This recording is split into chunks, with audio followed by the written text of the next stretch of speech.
Welcome to LARP number 7. I have a special episode planned today. After the recent announcement of the Wayward Realms Kickstarter, we realized it was the perfect opportunity to bring on a couple guests we've meant to bring on for years and reconnect with a couple we've had on before. Today we'll be discussing the Wayward Realms, as well as touching on the Elder Scrolls II Daggerfall. I'm joined here today by Private Sessions. Hello. Salty Shrimp Pasta. How's it going? Zaric Zhakaron. Hello, hello. Jwlar. Hello. And Indigo Gaming. Hey there. So we're starting with the Wayward Realms Kickstarter. I guess it is active for 22 more days. I'm surprised they still haven't hit their goal. I just noticed that today. Because when I saw it go up, it was already like getting a bunch of hits. And I was like, oh, they'll fully fund it in like 2 days or so. I wasn't, because I think it is actually more niche than some numbers may suggest. Yeah, so Absolutely. that's what I was wondering, and that was one of the questions that's been like in my head the past few days. Is like, how viable, how big is the niche here for this sort of game? Yeah, I mean, when you break down the numbers, they got about 4,500 backers. When I left, we had about 1,000 or maybe like 10,000 people in the Discord or so. I might be butchering that number, but they probably, there's like a subset of the people who follow them that backed it so far. But you, with these kind of things, you get that initial boost. You know, you get that hyper enthusiast boost right at the beginning, like the first 2 days, but then it slows down. So it should make it. I mean, it's still got 22 days, so it should make it though. Let's think about it for a second, though. Like this is a Daggerfall spiritual successor. And most Elder Scrolls fans came in at Skyrim. Morrowind is the old school game. This is like prehistoric, so people only look at this as a curiosity most of the time. I still feel I feel like Daggerfall has been gaining traction though, especially during Starfield's development stuff. People started drawing the parallels and everything to it, and now you got Daggerfall Unity and stuff that's very stable. So I feel like it could have gone either way. My question is, has anybody seen any like major news outlets covering this Kickstarter yet? Not many, just the typical blogs, the stuff that's been talking about it since the beginning. Yeah. Typical clickbaity articles, nothing very legitimate. Because I really do think there is a bigger market for this game. I just don't think they're connecting with that audience yet. Yeah, I mean, just the Daggerfall Unity audience alone is pretty big, and it's been growing. So that, I there is definitely a disconnect, I think. But I noticed that their Kickstarter is being very calm. It's they're trying not to overpromise, and as a result, it isn't sexy marketing to the big outlets. Yeah, there's that, and I think there's a lot of fear with backing a project like this now. After we've seen in the past of old developers coming back to create the spiritual successor of the game they're known for, and it's not gone on to do very well. And I'm sure you've seen many videos about the Kickstarter campaigns that have gone disastrous. So I think a lot of people might be a bit wary to throw money at something. Especially the famous one, Star Citizen, was a old school auteur developer coming back to make the spiritual successor to Wing Commander, and doing the Star Citizen Kickstarter instead, which I think passed some ridiculous number recently. It's over 100 million. Wow. I don't have any doubt that there's an audience for the game, just because, like you said, like Daggerfall Unity, I think I saw on Twitter today that you can play Daggerfall Unity on Android now, or something like that. Cool. Really? So I'm an Apple Absolutely. user, so of course I'm modding over here. But the thing that kind of gets me, and this is probably a little too cynical, but it's like, can you even make the size of Daggerfall like in a modern 3D game? Well, you have something like No Man's Sky, for example, that can deliver on that scale technically, if you consider all of the planets as being part of the world. Yeah, I can see it. I can see it that way, but it's like whenever you start thinking about RPG mechanics for start, the intricacy of the dungeons, because it looked like on one of the Kickstarter screenshots, if they haven't removed it, it looked like they were trying to go for that same like labyrinthian dungeon style. And then if they're wanting to deliver on like the narrative side, the political side, it's just, I guess I'm a little skeptical just how well all of that would come together. especially given, like you guys said, like past Kickstarter promises or ongoing quote-unquote development. I don't know much about Starticism, but there's a large portion of the player base, the gaming base, that is actually offended when you are asked to use your imagination for things. Games like these will very much present you with almost identical looking locations and with some minor changes, and you are basically, it is on the player to imagine those as different locations despite being given the exact same visual stimuli. This is something that, you know, we believe modernizing would mean eliminating that aspect, but I don't believe it's possible when we're procedurally generating a gigantic real-sized world. Yeah, exactly. Like Shrimp, you were saying there about the politics. If, like what Zachon was just saying, where imagine if you had like a war between two factions, it would essentially be like a little skirmish, random encounter. When it's a different faction, maybe the colors of their clothes change, but it's going to be the exact same skirmish, I imagine, just over and over with slight changes. The same with like you go to a castle and you'll be talking to a king or a queen, but there'll be a different NPC name, maybe slightly different face, but a lot of the dialogue will be the same. So yeah. I think that's how the scale will work, is that it'll be a lot of copy-pasted content, essentially, and you have to use your imagination to imagine it to be grander than it is. And not to invoke, that's fair. Not to invoke Starfield too early, but someone mentioned No Man's Sky, okay? The difference between a No Man's Sky open world and a Starfield open world, they're pretty similar in how they're generated. However, the No Man's Sky open world has an active core gameplay loop that basically has you collecting things like, ooh, piece of candy, and it's core to the game, whereas Starfield is terrified of forcing you to do anything, so exploring is not profitable. What I'm trying to say is, you look at the difference between those two. No Man's Sky shows us that there is a way to do a massive open world and actually put interesting things in it, provided you are that type of player who is willing to go through the procedurally generated abyss, so to speak. And I think Wayward Realms is probably going to have a similar experience where it's going to alienate people who cannot imagine these mostly identical looking locations being different. Yeah, and No Man's Sky actually I think is the closest like comparison to the Wayward Realms, because while the archipelago will be the same size as Daggerfall, much of that's going to be water, the same as No Man's Sky. A lot of it is space in between planets. It'll be water in between islands. So I think it's going to be quite similar in that regard. I've noticed their marketing does not emphasize a focus on exploration, which is something that later Elder Scrolls Bethesda-style games would focus on in their marketing, especially Starfield, the Made for Wanderers tagline. Yeah. But the lack of emphasis on exploration kind of tells me that while this is going to be a big world, you're not necessarily intended to look at it from an exploration perspective of, I'm going to find something new every time, but more from a Bannerlord perspective of, sure, Bannerlord battles can be repetitive too, but that doesn't mean that Bannerlord isn't a compelling game that has a functional, dynamic political system. Mm-hmm. Yeah. I was going to say, Daggerfall itself, people will see me play Daggerfall, and they will get the wrong impression about the game, because I like using the roads mod. I like using the real-time travel. But the original Daggerfall wasn't designed for you to real-time travel across the wilderness. These were islands of content, and the actual sandbox was there to emphasize scale. Sometimes you could discover Witch Coven or something, but for the most part, you weren't supposed to go through the wilderness of Daggerfall. So I'm wondering how much of Wayward Realms is going to take inspiration from the modding scene versus hardcore. This is what vanilla Daggerfall was, and this is what we're going to make. Yeah, Ted Peterson, when I was talking to him, did say they take a lot of influence from the mods. So I don't know to what degree that's going to be. I know there's going to be a survival mode that is entirely inspired by climate and calories from Daggerfall Unity.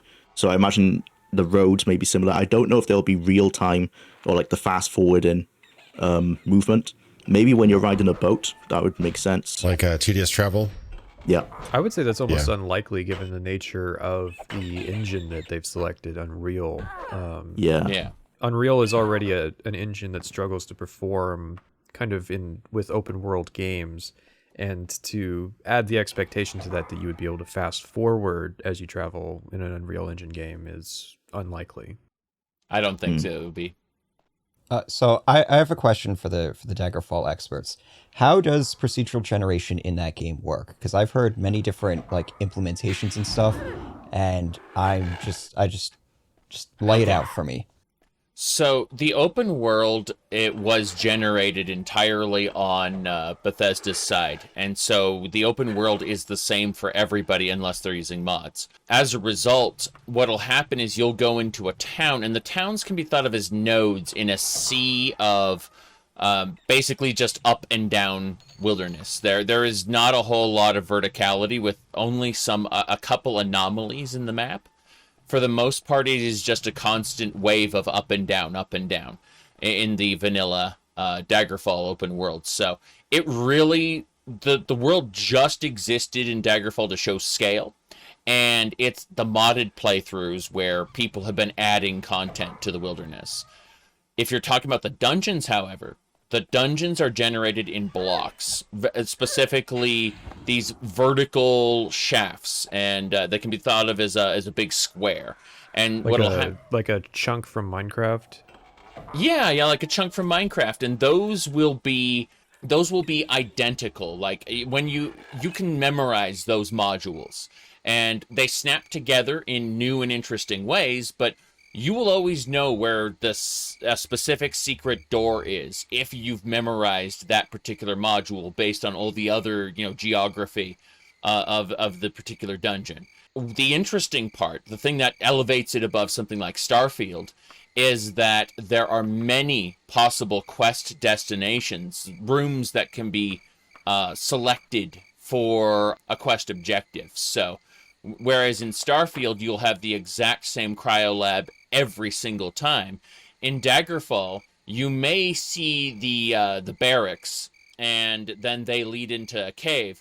But that cave may lead into another barracks. It may lead into a chapel. It may, you don't know what other modules it's going to link to in what order. It's all assembled based on these blocks. So the compelling part is not knowing what combination these modules are going to take. Okay, 2 follow-up questions. One, say you're exploring the overworld, right? If you go to, you figure out, the coordinates or whatever, if you head to that coordinate location on, different saves, will that section always be the same? Say there's a tree there. Will that tree always exist regardless of what save I'm? Yeah. Interesting. How did they do that then? Because I just assumed, surely that would be, a huge file then.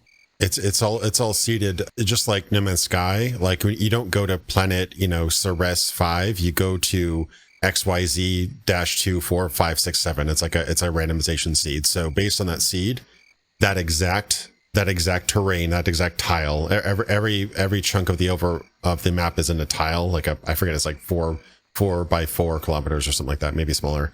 It's smaller than that, but yeah, every tile has got that seed number in it. So it's hard to say exactly, if you'll notice that exact tree in that exact place, but the terrain will be the same for everybody.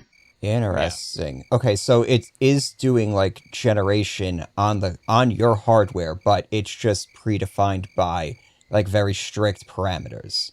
Yeah. And and all the towns are hard modeled and everything. They're all pre-built, so they're going to be the same for every playthrough. To help put it in Zoomer terms that we'll understand, it would be like loading a Minecraft world with a seed already put into your Minecraft save. Yeah, there you go. Yeah. Got it. So you don't have gigabytes of data, all these models and stuff. It's all just it's generated based on very, very small amounts of seed data. It's referential data. Yeah. Does that mean it's saving that information to your save file, or is it just regenerating every time you go in there? If you drop every dungeon regenerates every time you enter it. Okay. Actually, you know what? I actually disagree with you on that. Dungeons get generated when they're built at first, but when you leave them and come back, they're the same. Yeah, when I say generate, I mean they have the same seed. Like they're not going to change their layout. However, the contents of that dungeon, specifically the contents of treasure piles, monster spawn locations, everything is reloaded. Right. Yeah. Yes. Yeah. So the layout is the same, but you come back in and it's as if you never went there. You might have a different loot, different monster, different random thing here. Yeah. So if you go there on a different save, would it be the same layout? Or is that a different layout? Same layout, should but be the same monster layout. locations might be different. The actual type of the monsters you run into at different parts of the dungeon might be slightly different. They'll all be the same type, but you could get easier level. And every time you are sent on a quest, the quest will pick a room and a target in that dungeon, and every module has valid locations for that. In the vanilla game, that meant some of them were broken and floating out in the void, but thankfully Daggerfall Unity doesn't have that problem. And I think what makes Daggerfall kind of, especially for the time, 1986, right, what kind of makes it sort of memorable and sort of notable is that these dungeons are just insanely huge sometimes. Sometimes they're very small. If it's like a crypt, it might be like 5 rooms. But for example, the first dungeon, which a lot of people actually have a hard time finishing, it's kind of the filter of the game, is Privateer's Hold. It's not that hard once you've played it a few times, but first time you play it, it is intimidating. Yeah.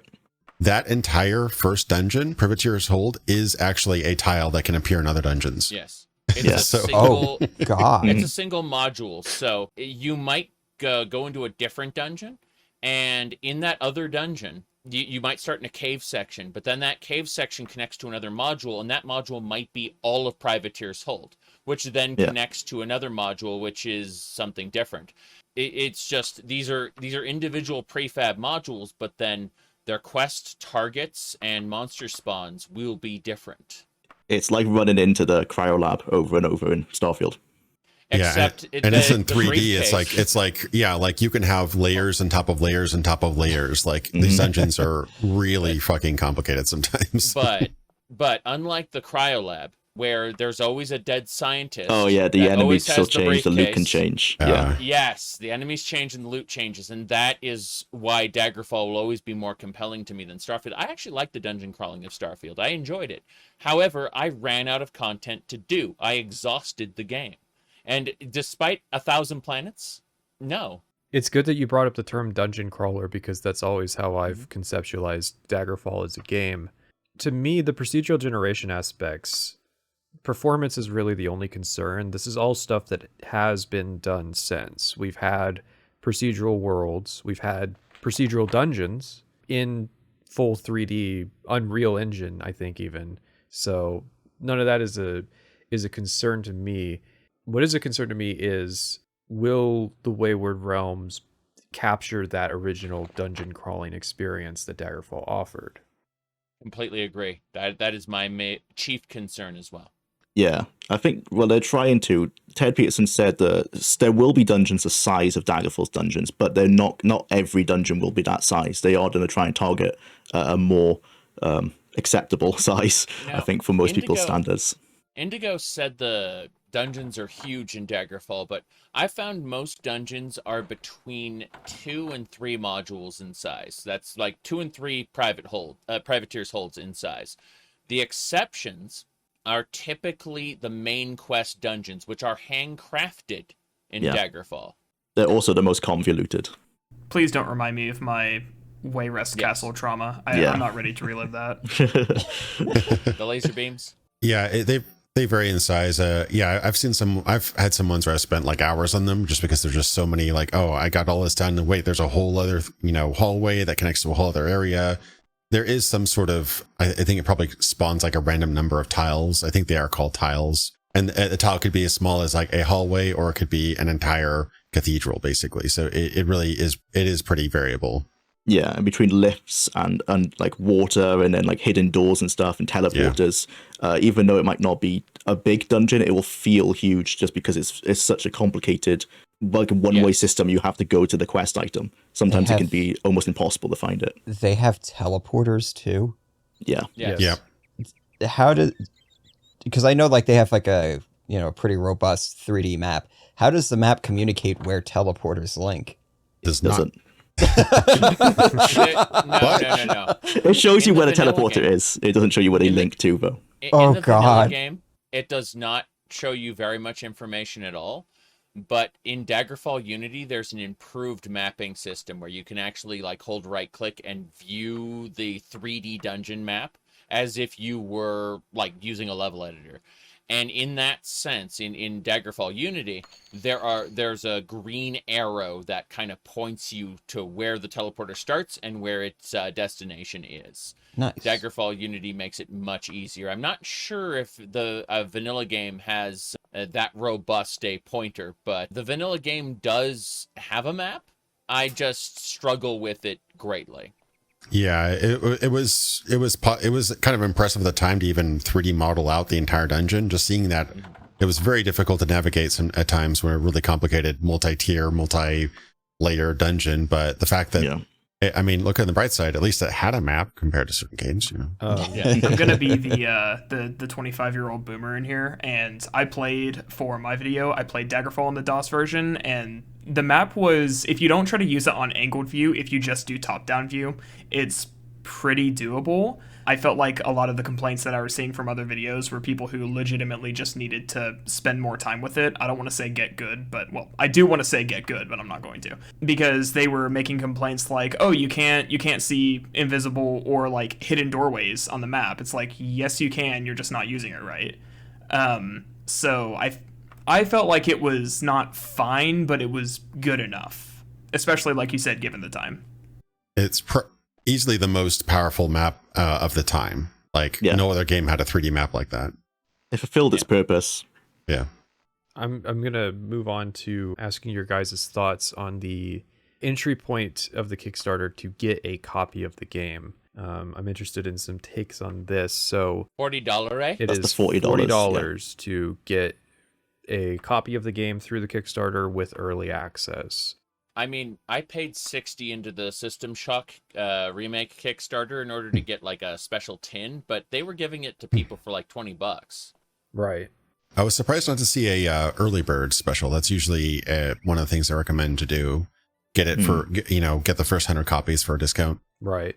Yeah, I am wondering to what extent that's harmed the game's ability to raise money on Kickstarter, because many people see it as the minimum that they're going to want to invest is the amount that's going to get them access to the game later on. So Agreed. Yeah, they're essentially asking you to buy the game with no promises ever coming.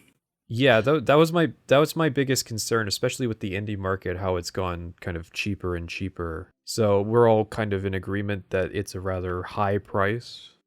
The budget does not match the asking price. I would agree. My question is if the early access version is going to be more expensive, because that's usually how it goes, is the Kickstarter version's cheaper than the early access. Early access is usually like a graduated thing. So like if you buy it year one, it's lower price, whatever. Year two, it's a little bit higher, blah, blah, blah. Then you get to full release and it's like, so I just want to know like what the pricing scheme is for this game. And usually that's something that they outline, like a developer will outline as soon as possible. I assumed it would have actually been $40, seeing as that seems like a respectable price for such a large indie game. That they're kind of like underneath AAA, or underneath like like a double A level studio. Kind of, yeah. I think that's what they're aiming to be, As or to I present themselves understand as. it, Ted Peterson and Julian Jensen are industry professionals who are used to a sort of AAA environment. And I suspect very much that it is if we don't get paid, we don't work type situation, where very much like this is going to have to pay their bills, or they're going to have to take like actual real jobs during that period of time, not game development or whatever, but this is going to have to pay their salaries so that they can make the video game essentially. And I think that's where this asking price is coming from, I suspect, is so that the project leads can stop taking freelance work or whatever for a certain period of time. Yeah, well, Indigo probably knows everything about this if we've all read his article, but they are doing it part-time at the moment. And Yeah. how much time they can dedicate is obviously dictating on how much they need to work on their other jobs. Yep. It just, I think people are willing to pay more if they feel like the game took a bigger team or a bigger budget. Like, for example, Kingdom Come Deliverance, it made a lot more money later on, but the original Kickstarter was 1.1 million pounds. But they were only asking for 15 pounds, which is about 24 bucks. So that is just the disparity, I think, between the proposed budget and the price might turn some people off for sure. Yeah, I think $40 it would be decent if, considering the size of the game, if the early access wasn't just basically a tutorial zone or a vertical slice, because from what I saw on one of the videos, I was going through like all the updates on the Steam page. Ted said on one of the videos that the purpose of the Kickstarter is to fund a demo to take to a publisher to get additional funding. As long as that's still the goal and that video is still accurate. I think that was as of a few months ago. So I think $40 is high, considering that it really depends on how much content you're going to get in this demo. It's like, okay, is this going to be like a Greedfall tutorial zone where it's only going to... I mean, that's really small, so terrible example. But in relation to the rest of the game, am I going to get the... Yeah, sorry. Yeah, go ahead. I talked to this, with Ted Peterson on the interview we had. So the tutorial zone is called Ijar, and it's an island. He didn't specify the size, but he said it has as many biomes as Skyrim. He specified that. So I don't know if that means it's as big as Skyrim, but it's going to be... He did mention later on in the interview that he thought Skyrim was very small, so possibly round there, I would imagine. Yeah, Which so pretty big. problem here is that I shouldn't have these questions as a Kickstarter. Oh yeah, like for sure. if I'm throwing my money in, there should be no doubt what I'm getting at the end of this.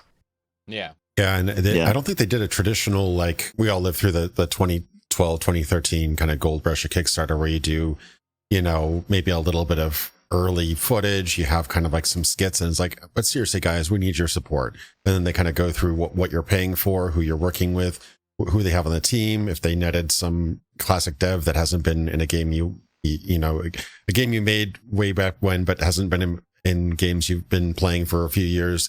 That was kind of like the business model, the Tim Schafers, the Brian Fargos, those kind of people. There wasn't really that kind of element to that video, which I think might have added some more kind of personal connection.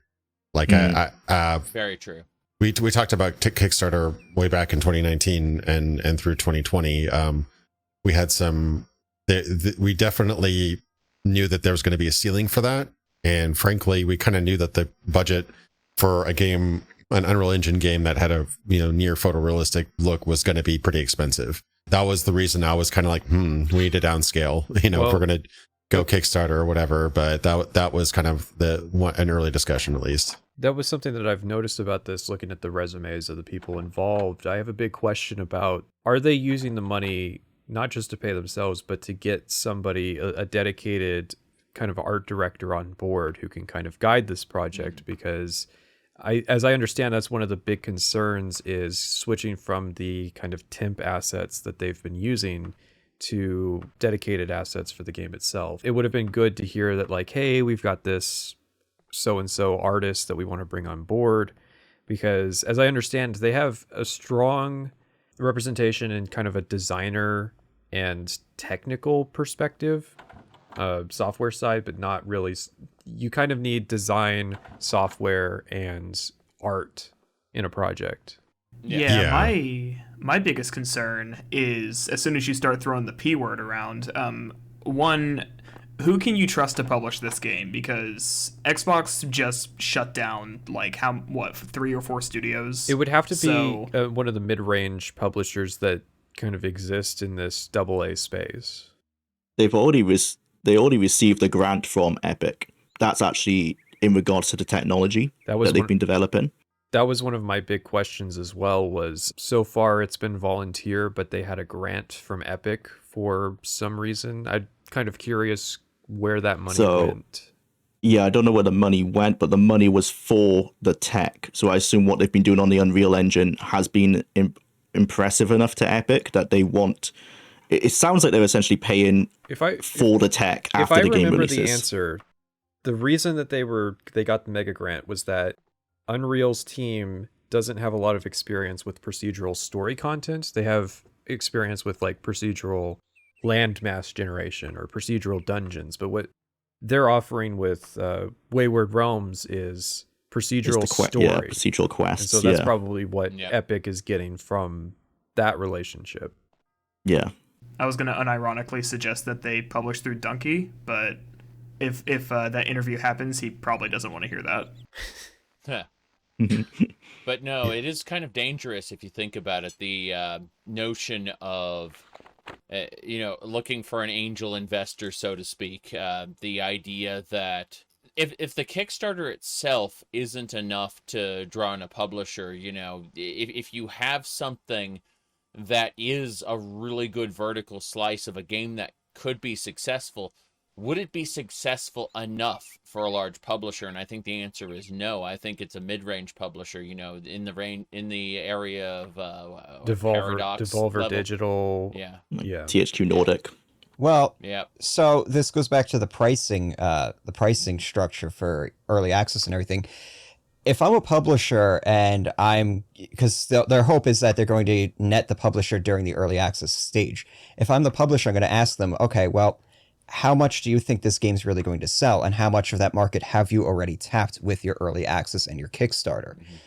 What's our end going to look like? And is there any example of a Kickstarter or an early access game that then got published by like an actual third-party publisher? Generally, they get netted before they go onto Steam, like as a playable game. Yeah, exactly, because of this exact issue. Well, I know for a fact that when the System Shock Kickstarter made the amount of money it did, a bunch of publishers swooped in and tried to convince them to make it not a true remake, but rather like a quote unquote modernized game. They eventually ended up they built up their studio and then had to tear it back down because all the Kickstarter backers said this isn't what we wanted. We don't want a spiritual successor to System Shock. We funded a remake, and so Night Dive eventually gave us the remake we asked for, but the Kickstarter community had to kind of slap their hand and say don't take that publisher money. Right, because you kind of have to think of it in terms of like legality here. Mm-hmm. Your Kickstarter, that is your publisher, that is your investor and stuff. Generally, you don't line up one publisher and then line up a second publisher. That's usually not how it works. So because then you run into this issue, what you just described, where who supersedes who? If the third-party publisher wants one thing, but the Kickstarters, the supporters and stuff, they want another thing, who do you listen to?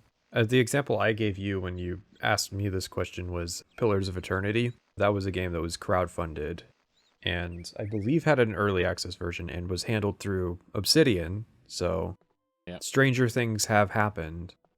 But didn't they self-publish it though, Obsidian? I believe they self-published that. Yeah, this is before Microsoft and everything like that. Mm-hmm. And they were already an established studio, so they already had people basically ready to go. And this is basically to help pay their salaries while they worked on it for X number of years. But that they'll obviously have a really big leg up on most Kickstarters because most Kickstarters don't have an established studio with like a physical location, computers, technology, teams that have worked together on previous games, kind of thing. Yeah, collateral basically. Yeah, they don't have that. That's a lot of money that goes into that. Well, yeah, exactly. The concern I've thought about is they have this team of 40 volunteers working on this game. How much of that dries up as soon as money actually gets involved, as soon as people start getting paid? Like, some of those people are going to want to get paid too. How does the licensing work? Are these volunteers signing over the rights? Because normally in a employee relationship, that's all set up. But when you're working off the books, intellectual property is not a particularly clear domain. I can see that being a particular problem, that it's got this team of 40 volunteers. They have that nailed down. I can't talk about it but they have those they have those legalities nailed down. I can tell you that right now. Okay. A Nice. non-disclosure agreement I signed. It's still Yeah. something that I, as a Kickstarter who wouldn't Mhm. be privy to that information, would be concerned agree. about. Yeah. And I think that could be part of the problem that they've been facing. I think that lack of transparency is really the big crux of the issue we've all been talking about for the past 20 minutes. And it might not even Yeah. be malicious or anything. I'm looking at it more as just they don't know how much information they should be giving out to their, to the people. Yes, because I'm unclear on both LaFay and Peterson's resume after 2004. So there's like a lot of industry experience that I'm not aware of. They're taking credit for something that happened almost 30 years ago. So I one mean- of the other things that I was thinking of is if they're trying to, swing a publisher deal, what they might end up doing is signing over the rights to the IP to the publisher. That might sweeten the pot then. That is absolutely something that I'd want to know about if I'm kickstarting this thing, because it's like Yeah. Absolutely. Yeah.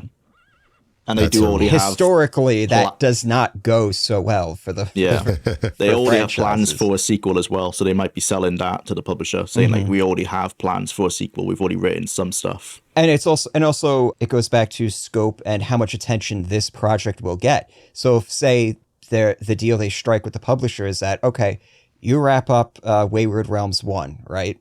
Whatever, we'll just give you a little bit of financing, whatever. We really want Wayward's Realm 2. So if you can wrap that project up real fast and get working on the sequel like ASAP, that would be fantastic. So once again, if I'm giving them $40+, I want to know how far post-launch support is, like how far are they taking the project really? Yeah, and I want to clear and I'm up glad some. you, Go on, Troy. I was going to say, I'm glad you brought up that conflict of interest between the Kickstarter and the publishers earlier, because that was something else on my list of concerns. It's like, okay, I'm backing Wayward Realms as it's being described to me today, but once you get that publisher, whoever you go through, and that's its own list of concerns with like the whole Embracer Group situation and those kind of AA publishers. Embracer, thank you. Yeah, that's something I've been thinking about. So it's like, okay, you have to find a publisher who's going to support this vision. Hopefully, I've already been committed, and what's going to happen in the next, like after that stage, and is if it comes down to like, okay, well the publisher is paying my salary now, the Kickstarters aren't, who's going to win out? I mean, I kind of get the impression that this is basically the bare minimum to get them to early access. Like this is Yeah, to- this is like, the make IJA, I think. like if you're familiar, I'm not going to get into specifics, but if you're familiar with what engineers are paid, and if you're familiar with cost of living in the DC area, that's where Bethesda, Maryland is, in the DC area. Like this covers maybe 2 years' salary. So it's like there's not a whole lot of money to work with this. So this is going to be. They have it. I'm not privy to their exact plan. Zaric probably has more information, but he's got NDA. I do not. I Yeah. think it says on the Kickstarter that Ted Peterson lives in Raleigh, North Carolina now. Yeah, he's in North Carolina. So that's a bit cheaper there. But Julian still lives in that same Bethesda, Maryland, DC area as he's lived for ages. So Yeah, I have that's a very expensive super area. close friend up there. It's insane how much it costs to live up there. I mean, Yeah, this seems like a typical startup situation where these guys really shouldn't be getting paid. The risk they're taking is that they have to take this upon themselves, and if it works out and they get to work on a sequel or they get picked up by a publisher, that's their payday. But any money that they're making now is traditionally used in a startup to build up the business so that you stop having these fundamental questions. Yeah, I guess that's the lack of communication, because we don't know if this money is just to pay their salary, but we can only assume that because they've not really said anything. Exactly. And I think that's probably where a lot of my initial skepticism came from. I just couldn't really communicate it earlier, is not just questions about the game, but questions about the long term and what exactly is my $40 other than just getting me an early access version of the game. Like, what's the extent of that kind of support going to cover in the next 1 or 2 years? Because I can't imagine they're going to finish this game in less than about that amount of time. No. I can't think of a single Kickstarter that actually met its goal, That its went timing under. goal. Yeah. Let alone hit a release date. Yeah. Frog Fractions 2 is the only one. I think Shadowrun Returns was like a month off, and that was like, wow. That was like, wow, this is so fast. Funny enough, if anybody's been following Kickstarter projects like this isn't actually the first Daggerfall successor Kickstarter. Did anybody else follow Frontiers back in the day, like 2014, I think? No. No, Yeah, I've not heard of that. Yeah, this is a solo dev. He proposed, and his pitch was actually great. Solo dev knows how to use the engine, what is like Unity, I think. And he pitched, I want to make a spiritual successor to Daggerfall, like kind of like an exploration focused kind of spiritual successor to Daggerfall that looks like Oblivion. Not like Skyrim Special Edition. Looks like Oblivion, like a few years old, decent, but not too crazy ambitious. And the guy, to his credit, got $157,000, and so that could fund a solo dev for a few years, if you live within a decent means, right? Those screenshots on the Kickstarter page look pretty good. Yeah, they do look good. Do you want to look at the Steam page? The Steam page, mostly negative reviews. Yeah, this guy, like 7 years into or like 5+ years into development, one day decided, I'm gonna go sprite based and pixelated. It looks like Oblivion if on the lower settings. Like it looks worse. It looks like Minecraft. Like at This times. has very strong. Indigo, you did a video on the God Game series. Who's that one guy who was like a snake oil salesman? Peter Molyneux. Yeah. That's kind of what that reminds me of. Yeah, and I don't even get the malice from this guy. He just decided to just make a fundamental art style change like 5 years into development, and without any consultation of his 4,500 backers. Like, regardless of what he puts out at that point, there's going to be a certain portion or a majority of those people that are going to be very mad, because that's just, it's like you sell one thing and then change it to something else. And we've seen a lot of Kickstarters like that. Based on the screenshots as well, he only half committed to the art style change. Like half of the assets are like Minecraft style pixels, and the other half are the original kind of 3D sprites. And it just looks amateur. Like the original design looked like a competent, like 0.8 of Oblivion, and it wasn't quite AAA. Like it wasn't like 2005 AAA level, but it looked competent, and it looked kind of cohesive. But yeah, if you have high res assets, high res terrain, and then sprites, it looks very weird. It doesn't cohese very well. Yeah. So another concern of mine is the stretch goals. I'm not a big Kickstarter backer usually. I know stretch goals are a thing though, but I'm just thinking about the whole, we're going to have 140 square kilometer space. Okay. But if we get in $500,000, we're only getting, 2 playable races and 5 faction. Like, basically, there's this list, and then here's all these things that we could add if we had a stretch goal. Some of the stretch goals just aren't clear to me why they're in the tiers that they are. Yeah, they've not described that well either. There's 2 playable races, but there's multiple different kinds of humans and orcs beneath that, at least based on the concept art. So that they're not explaining very well. When it says 2 playable races, it's actually, I think, closer to 10 different varieties of things you can choose from. Yeah. So are there different factions, or is that separate too? I guess, closer to maybe factions. It's like types of orcs. I'm going off the concept art. There's like types of orcs and like the types of humans. If you're thinking like Elder Scrolls, there's human, but that breaks into like Imperial and Breton and so forth. Yeah, I'm looking at the stretch goal page again, and this is not very well put together, unfortunately. I mean, the dirty secret is that every Kickstarter basically wants the top tier of the stretch goals. Like they don't, unlike a flexible funding goal on GoFundMe, Kickstarter won't give you a dime if you get $499,000. Even if you are $1,000 short of your goal, you won't get any of it because you didn't meet the goal. So you want a goal that will pretty much have a really good chance of getting funded. But what you really want is that 2 million, and that's. And every single Kickstarter is like this. I'm not pointing fingers at them specifically. This is exactly how every single Kickstarter is done. That you really want your budget is really the big one, but you're willing to shave off some things if it means you get some money. Yeah, the scope of what's shaved off though is kind of weird though. Like I don't necessarily think that horses, some customization, and 2 factions, unless there's no magic in the base game, magic customization, war horses, and customization and factions is worth $300,000. But again, you're just kind of basically shaving. You really want the whole pie. You're just chopping off pieces of the pie so that you can make a more realistic goal as a very base minimum. That's why this is rare, in that the 2 million actually sounds like we're just adding extra stuff that might not even be on the table originally. Like the multiplayer, I don't think that was ever really discussed, but then it's suddenly there for the $2 million. For the Battlespire fans. For an extra 500,000, you can hire a guy who knows multiplayer to implement it on a contract basis. Yeah, multiplayer is huge, but it is using Unreal Engine, so there are tools you can use for that. It's not unthinkable to do that. I just look at it from a scope perspective. I see that they want to tag on multiplayer, and I'm like, okay, this doesn't sound like a good usage of extra funding. No. Yeah, I've seen many games that, even much smaller games like God of War Ascension, that try to tack on basic like 4v4 multiplayer, and it just siphons all the resources out of the rest of the project.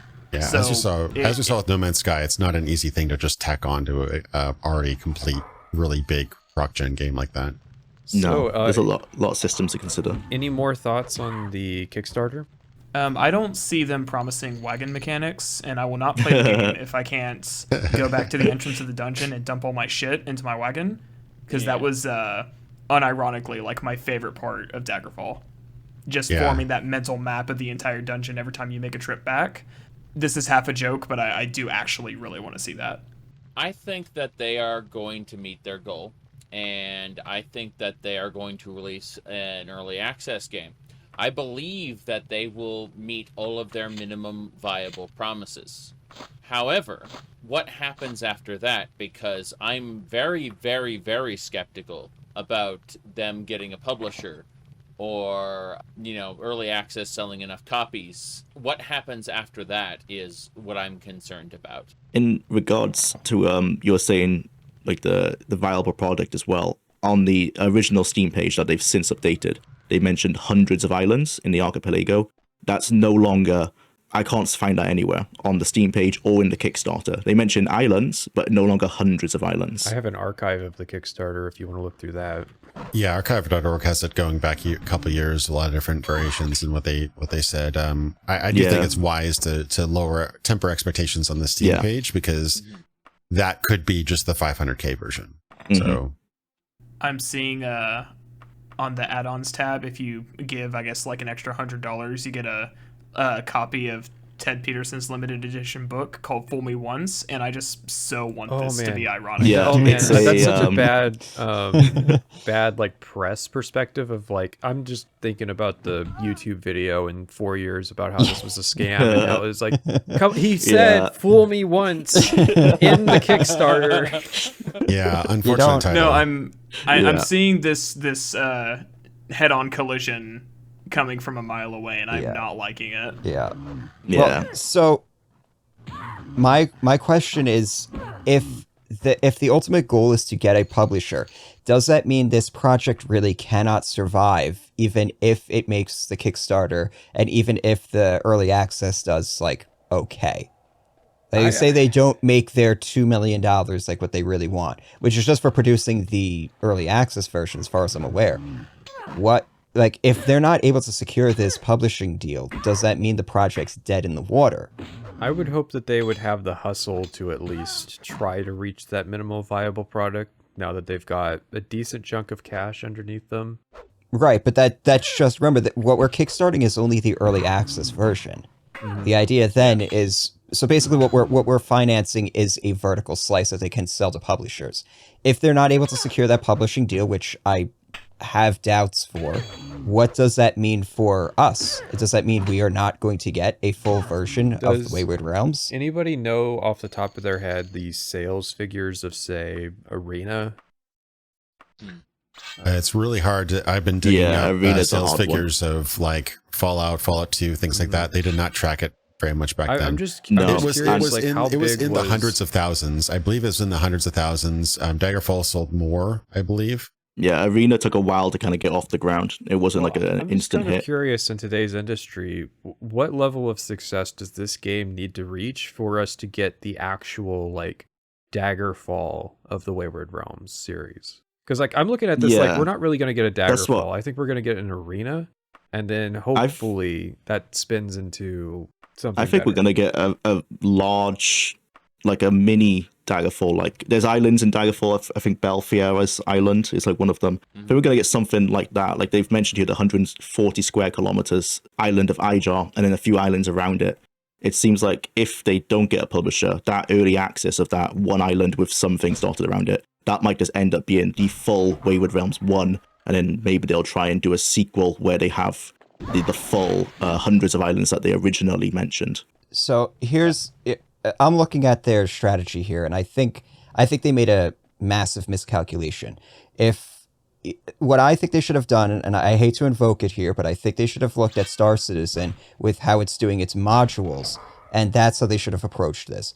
If you're going to make something like this, what you want to do is start with the dungeon aspect. Yeah, start as a dungeon crawler and then make the political aspect. Yeah. So like what we should be kickstarting right now is just like a mud, right? Like the combat system, and you're just in the dungeons and everything, and there's like something loose, maybe like a hub world or something like that. That's it. And that should be game number 1. I think Indigo, was that not what you once discussed with them based on the article? And when we met in 2020, 2019, whatever it was, when we met in person, we discussed 2 options for a smaller scale game because we knew that Kickstarter was not going to be able to fund the full vision, which was Daggerfall 2, basically, right? So the 2 versions we discussed was a dungeon crawler where you'd have like a hub city, and then you would go into a Daggerfall like proc gen dungeon with multiple tiers, biomes, terrain, things like that. That was actually, I think that would have been kind of cool, but it was also right around the time where Underworld Descendant came out, and we're like, are we going to be compared to that? The other idea, which I think this is basically that version, a single island, basically Morrowind. Like you're limited to a single island and as the base, and then if we can expand on that and build it out to something greater, we would. So I think they kind of went with idea 2, because I think that we all love dungeon crawlers, but I think that the thing that made Daggerfall stand out just that had the scope of the world. So yeah, Daggerfall's a fantasy sandbox game, and there's actually not that many of them. No. True. Well, as I understand it, Arena is a larger scale in terms of like providing the full continent, so it doesn't always have to go up. Yeah, technically, it was a lot. It was that it doesn't connect. It's that world is actually kind of built differently, from what I understand. Zaric might be able to say. Okay, Daggerfall is a seamless open world sandbox, whereas Arena is a segmented series of open world sandboxes, more similar to Starfield. Skyrim versus Starfield, basically. Yes. Okay. Yeah, and so it had like proc gen cities, and it had technically almost unlimited terrain, but it was all just completely randomly generated. Like you just walk through and see little sprites of trees walk by you. So 32 handmade tiles, and they would connect in front of you based on an algorithm. So there was like one tile might have a farm on it, another tile might have a dungeon on it, another tile might just be a massive lake. And I think it's only 32 that it would just constantly throw in front of you endlessly until the game glitches out. All right, I forgot you did that huge video on that as well. Yeah, sorry. That's all right. Yeah, but no, Arena was definitely impressive for the time, and at that time, they're pretty much RPGs of that nature were on Ultima Underworld, Wizardry. So like the idea of having an expansive overworld like that was revolutionary. But the gigantic difference between Arena and Daggerfall was the Arena was limited to one plane. Everything was just flat. There was no climbing, there were no stairs, there were no pits. There were pits to death, but like Arena is Doom and Daggerfall's Quick. Basically, yeah. And so that was a huge thing in terms of the seeming scale, like climbing up walls and going upstairs to a second level. That wasn't possible in Arena. But does a game need to be revolutionary to kind of make a product that people like? I mean, we're in a much bigger market now, and Daggerfall has had time to percolate. It's had all this renewed interest and stuff. Does it need to be a technological revolution like it was back then? I mean, it really can't be, because obviously they're playing against, Hello Games is upcoming, proc gen fantasy game. So I'm just Maybe curious that's how- why they're leaning so much into those prop gen quests. Like maybe that Yeah. is their unique selling point. Well, what they're actually doing, it's interesting because they've made a selling point of this of no main quest. Rather, there will be several world events, and how your character ties into those world events that happen will be based on which quests you chose to engage with, and then it will create a character arc that goes in one of several directions based on quests you had done before the plot just triggers, basically.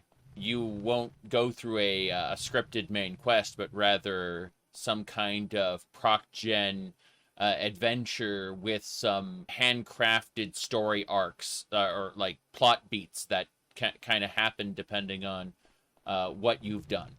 I was just going to say something I've been thinking about is because a lot of the focus is on the dungeons and the world and all that, but something that's kind of, I guess, I'm not going to say it's underrated, but from my perspective, it's a bit of an underrated side of Daggerfall is the mechanical aspect, like the different skills, your progression, things like the court system if you get arrested, the wagon system, of course, I mentioned already, having to take your enchanted items to be appraised in order to see the effect. Those are a lot of little things that foundationally make the game fun to play, and the size and scope of the world and the size of the dungeons kind of, in my opinion, pale in comparison to those little things. So I'm reading through the Kickstarter page, and I'm like, are they going to be able to nail that a second time?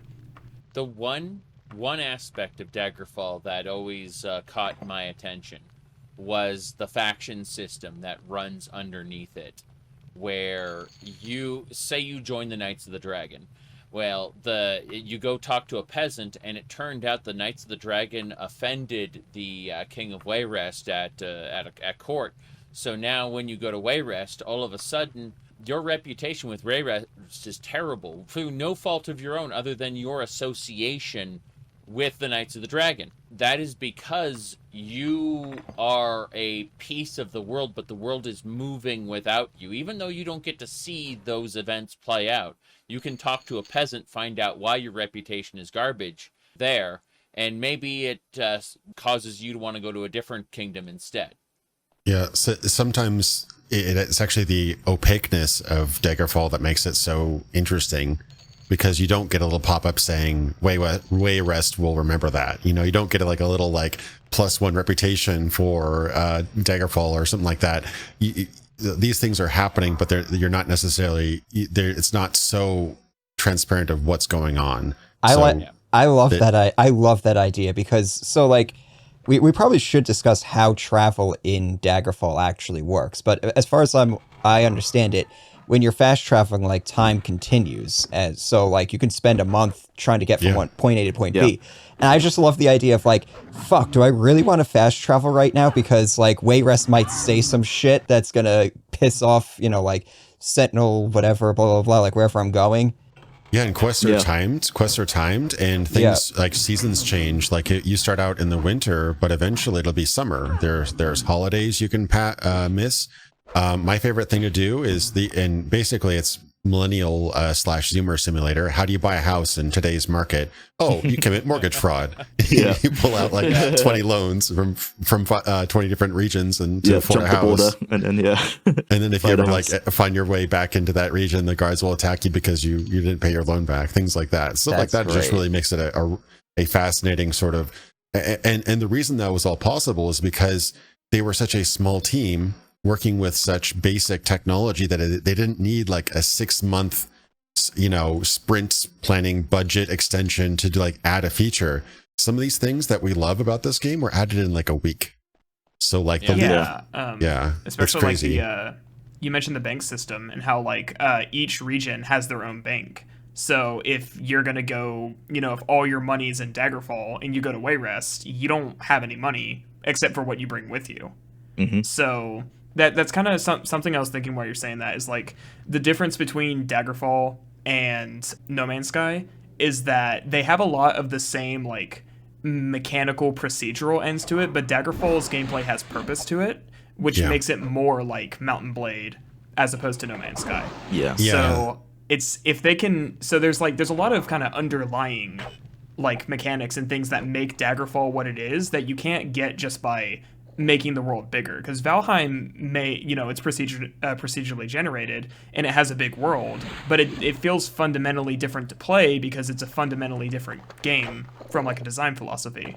This is why I think Ted Peterson constantly mentioned in the interview with me where he said Daggerfall is the demo for the Wayward Realms, and almost implying that what we had in Daggerfall will be in the Wayward Realms to some degree. So when we're talking about like wars happening when you travel and you don't know what's going to happen when you arrive there, I think that they fully intend to have all of that happen. And he did mention that they wanted to telegraph it a bit better for the player. So I don't know if that will be a pop-up or something, but he did mention that some players didn't like where you would turn up somewhere and everyone hates you because, like Zaric was saying about like the Knights of the Rose. So they want to make that a bit more clear to the player something's happened. I have a question.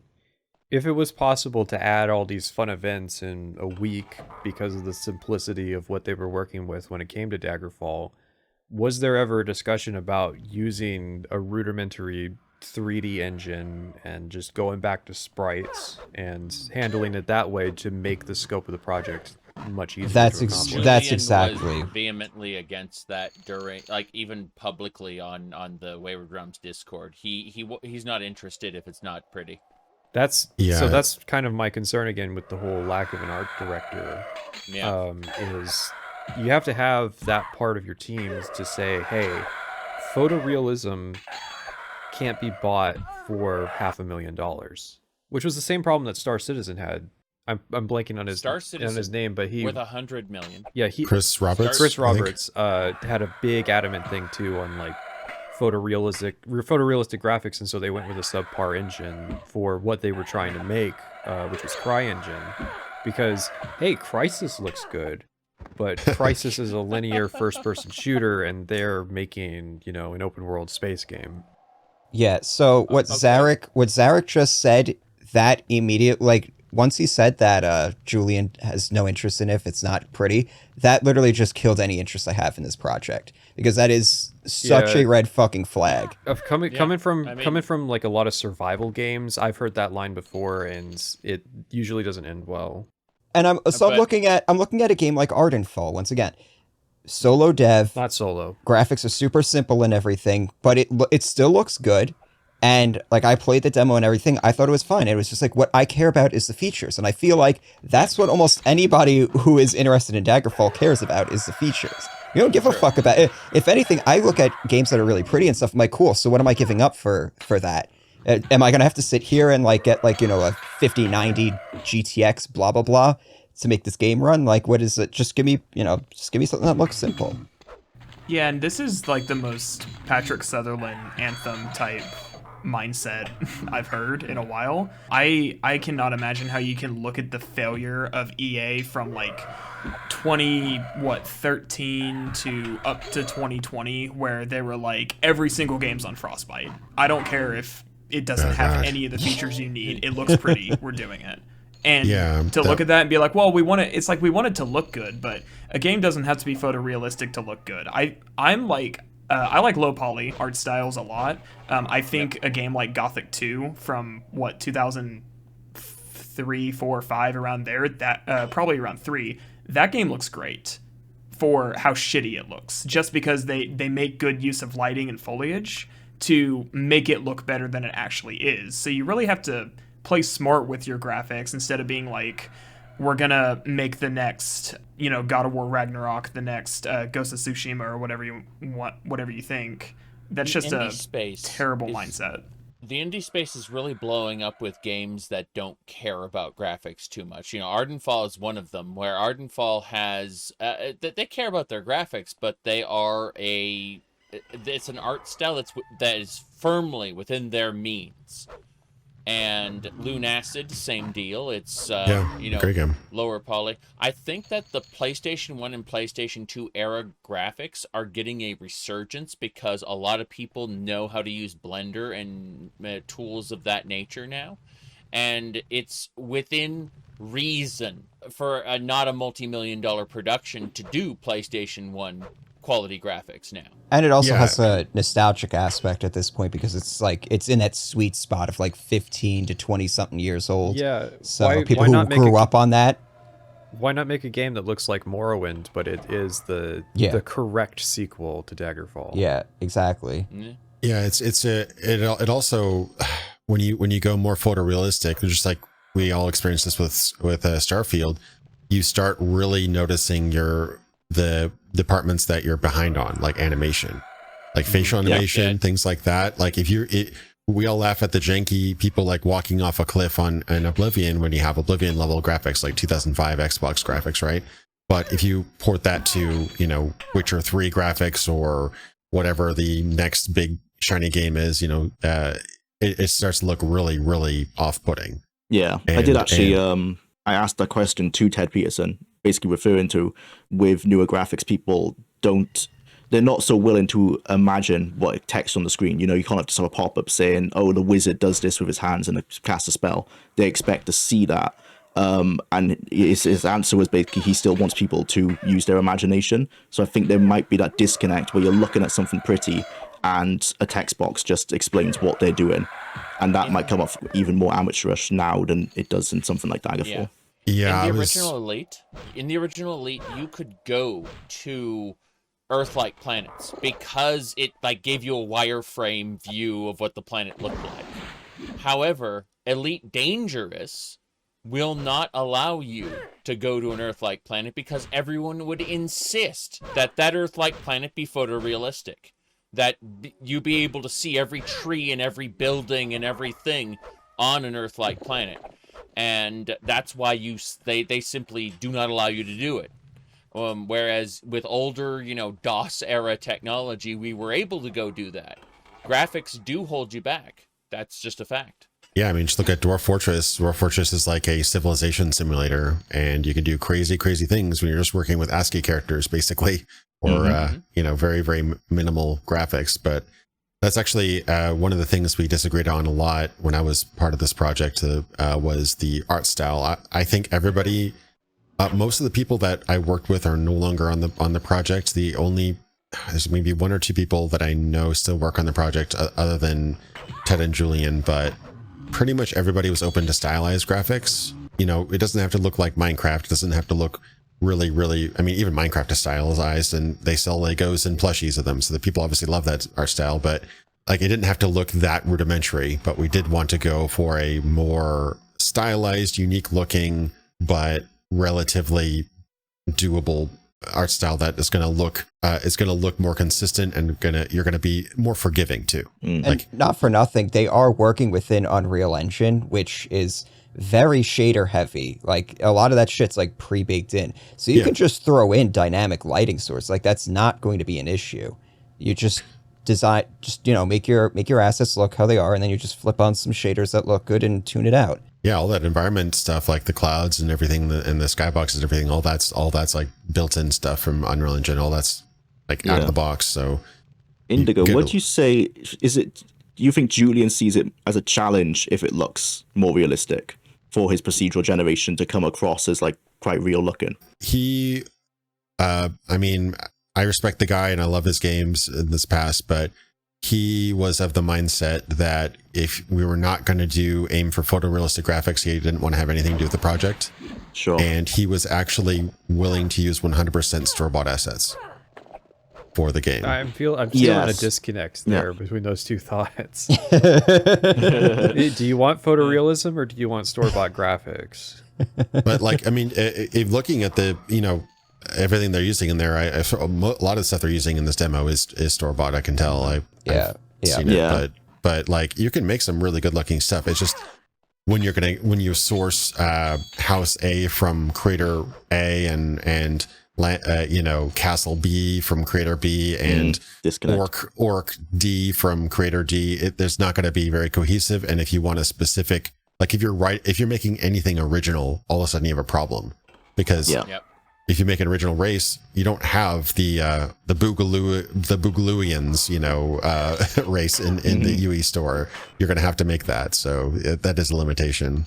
Yeah. Is that why the scope of what their fantasy elves, humans, orcs, dwarves, etc. That's why it's so low scale, because they can store by all of those races? They've they've designed some goblins.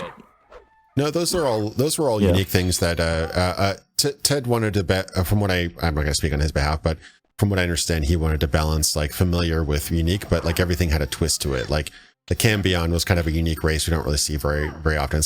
You could compare it to like what are the D&D devil guys? I forget now. The tieflings, sort of, but like it's familiar but a little bit different. So I think that was kind of like what he was going for. But those were done without any consideration of store-bought assets, I would say. Okay. Yeah, I can tell you just flat out that it was done with a world building focus first, and obviously what will actually get made, that's a whole nother question. But the conceptualization stage was very much story first. What? And to some degree, store-bought assets, I think, not they're fine, but for some things they're okay. Like, you don't need the waste money and a 3D artist on making trees, for example. I'm sure you can get away with just buying trees, buying grass, buying bushes, like a lot of that stuff. I mean, how many Bethesda games use a speed tree, and that was kind of like one of their primary things. Like, really? Yeah, I thought there were a couple games did. Just Oblivion. Oh, okay. Oh. Well, if you can't make it work, you got to cut it. But anyway, like I have no problem with them for things like that. I have no problem with them using assets and stuff like that.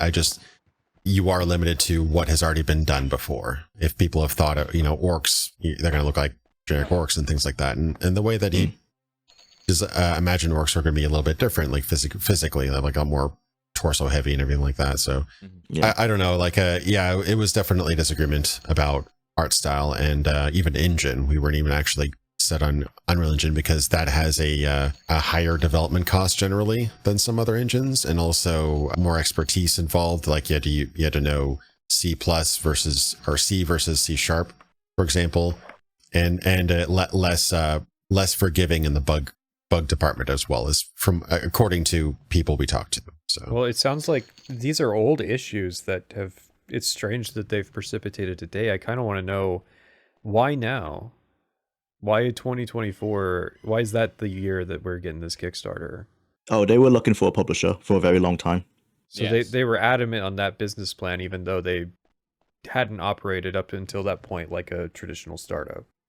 They'd been, treating this like they've been working full time, obviously, on their own jobs, and then coming in and treating this like a hobby or a side project. That's great up to a point, but they want to get this done, I guess. Like I don't know what I can't see into their minds without an interview, So all I can tell you is that they were very much the full-time working indie devs that we hear about up until recently. Mm-hmm. But So unlike how some of much these of guys, this- like you get for example, I'm sorry, I didn't mean to cut you off there. No, you're fine. Go for it. But compared to somebody like, for example, Ardenfall, he's no-lifing that stuff. Like, I don't know how he makes it work, but he's like really going at it gung-ho. He's a younger guy. He's got that that get and go energy of, hey, I can work a job at this company, and then when I get home, I can fulfill my creative hobby.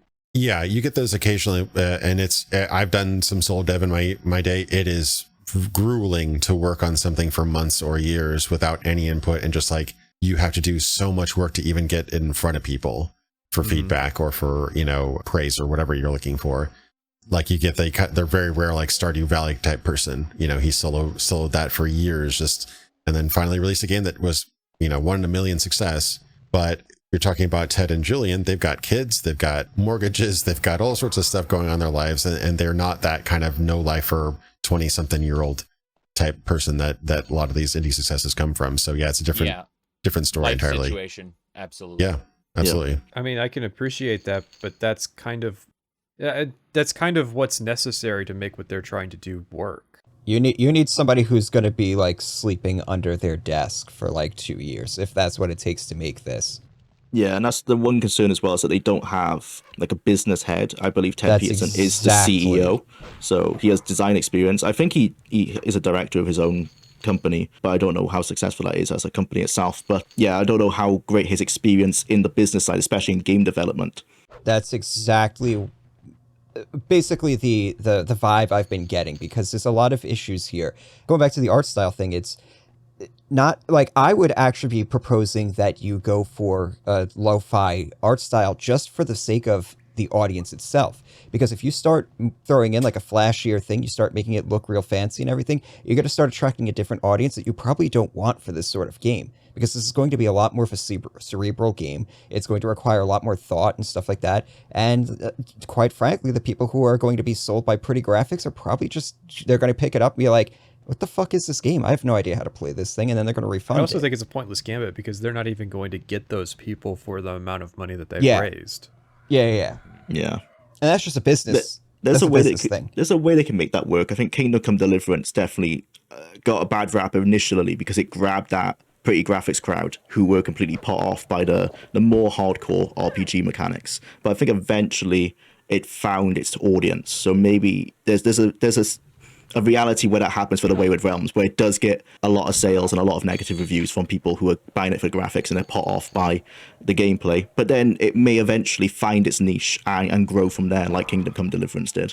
What I was going to ask, and this is probably going to be a little presumptuous of me, but how much of this, like this adamancy for these things, is just boomer game designer mindset, where it's like, it has to push the limits with graphics because at the time that Daggerfall came out... I was not going to say it because I was being nice, but yes, some of the problems of this project come off as somebody who kind of sat out the 3D game revolution, and so is kind of wanting to get back into it with I want to make realistic games, but has missed 20 years of industry experience.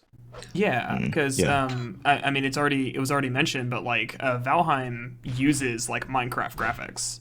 If you actually look at the models, like they are super pixelated, but it works because it uses other elements like lighting and foliage and stuff to its advantage. It's very stylized, yeah. Well, I would say that it works because it's consistent, whereas if you're hiring artists through contractors or if you're store buying assets, you're not going to have that consistency that Valheim has.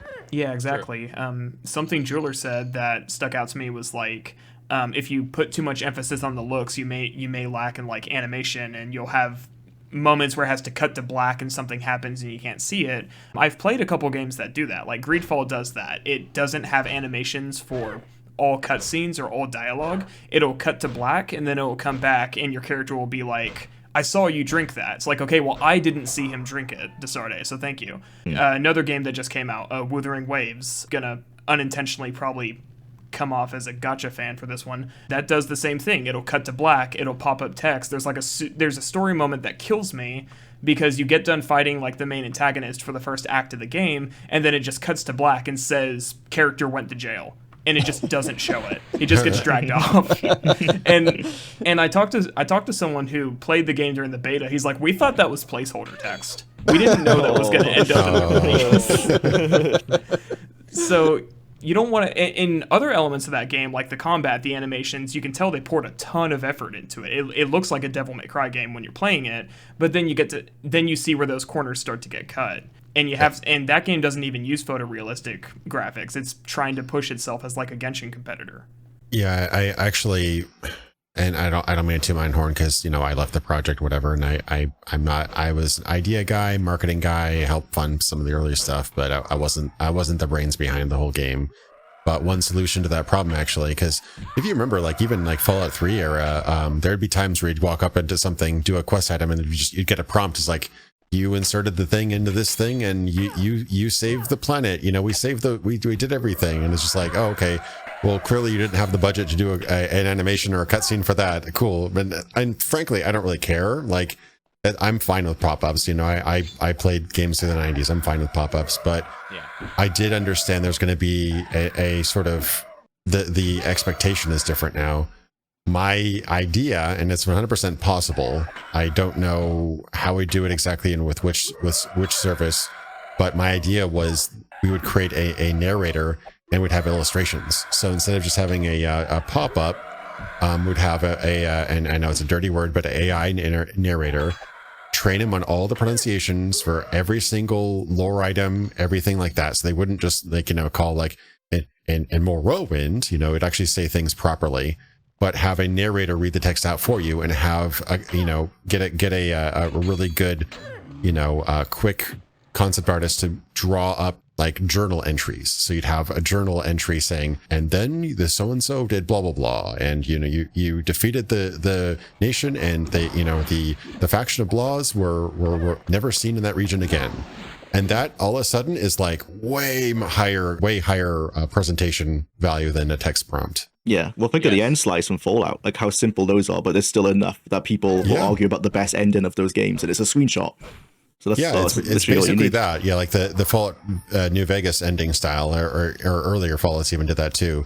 That sort of thing. And with the added benefit of AI narration, you legally source and everything like that, make sure that it's all legit and doesn't sound like a robot. Where it can actually say your name. It could actually say different things you did specifically. Well, I would say... And I think that would have been super cool if they would have pulled that off. For a recent example, Baldur's Gate 3 is carried pretty heavily by its narrator.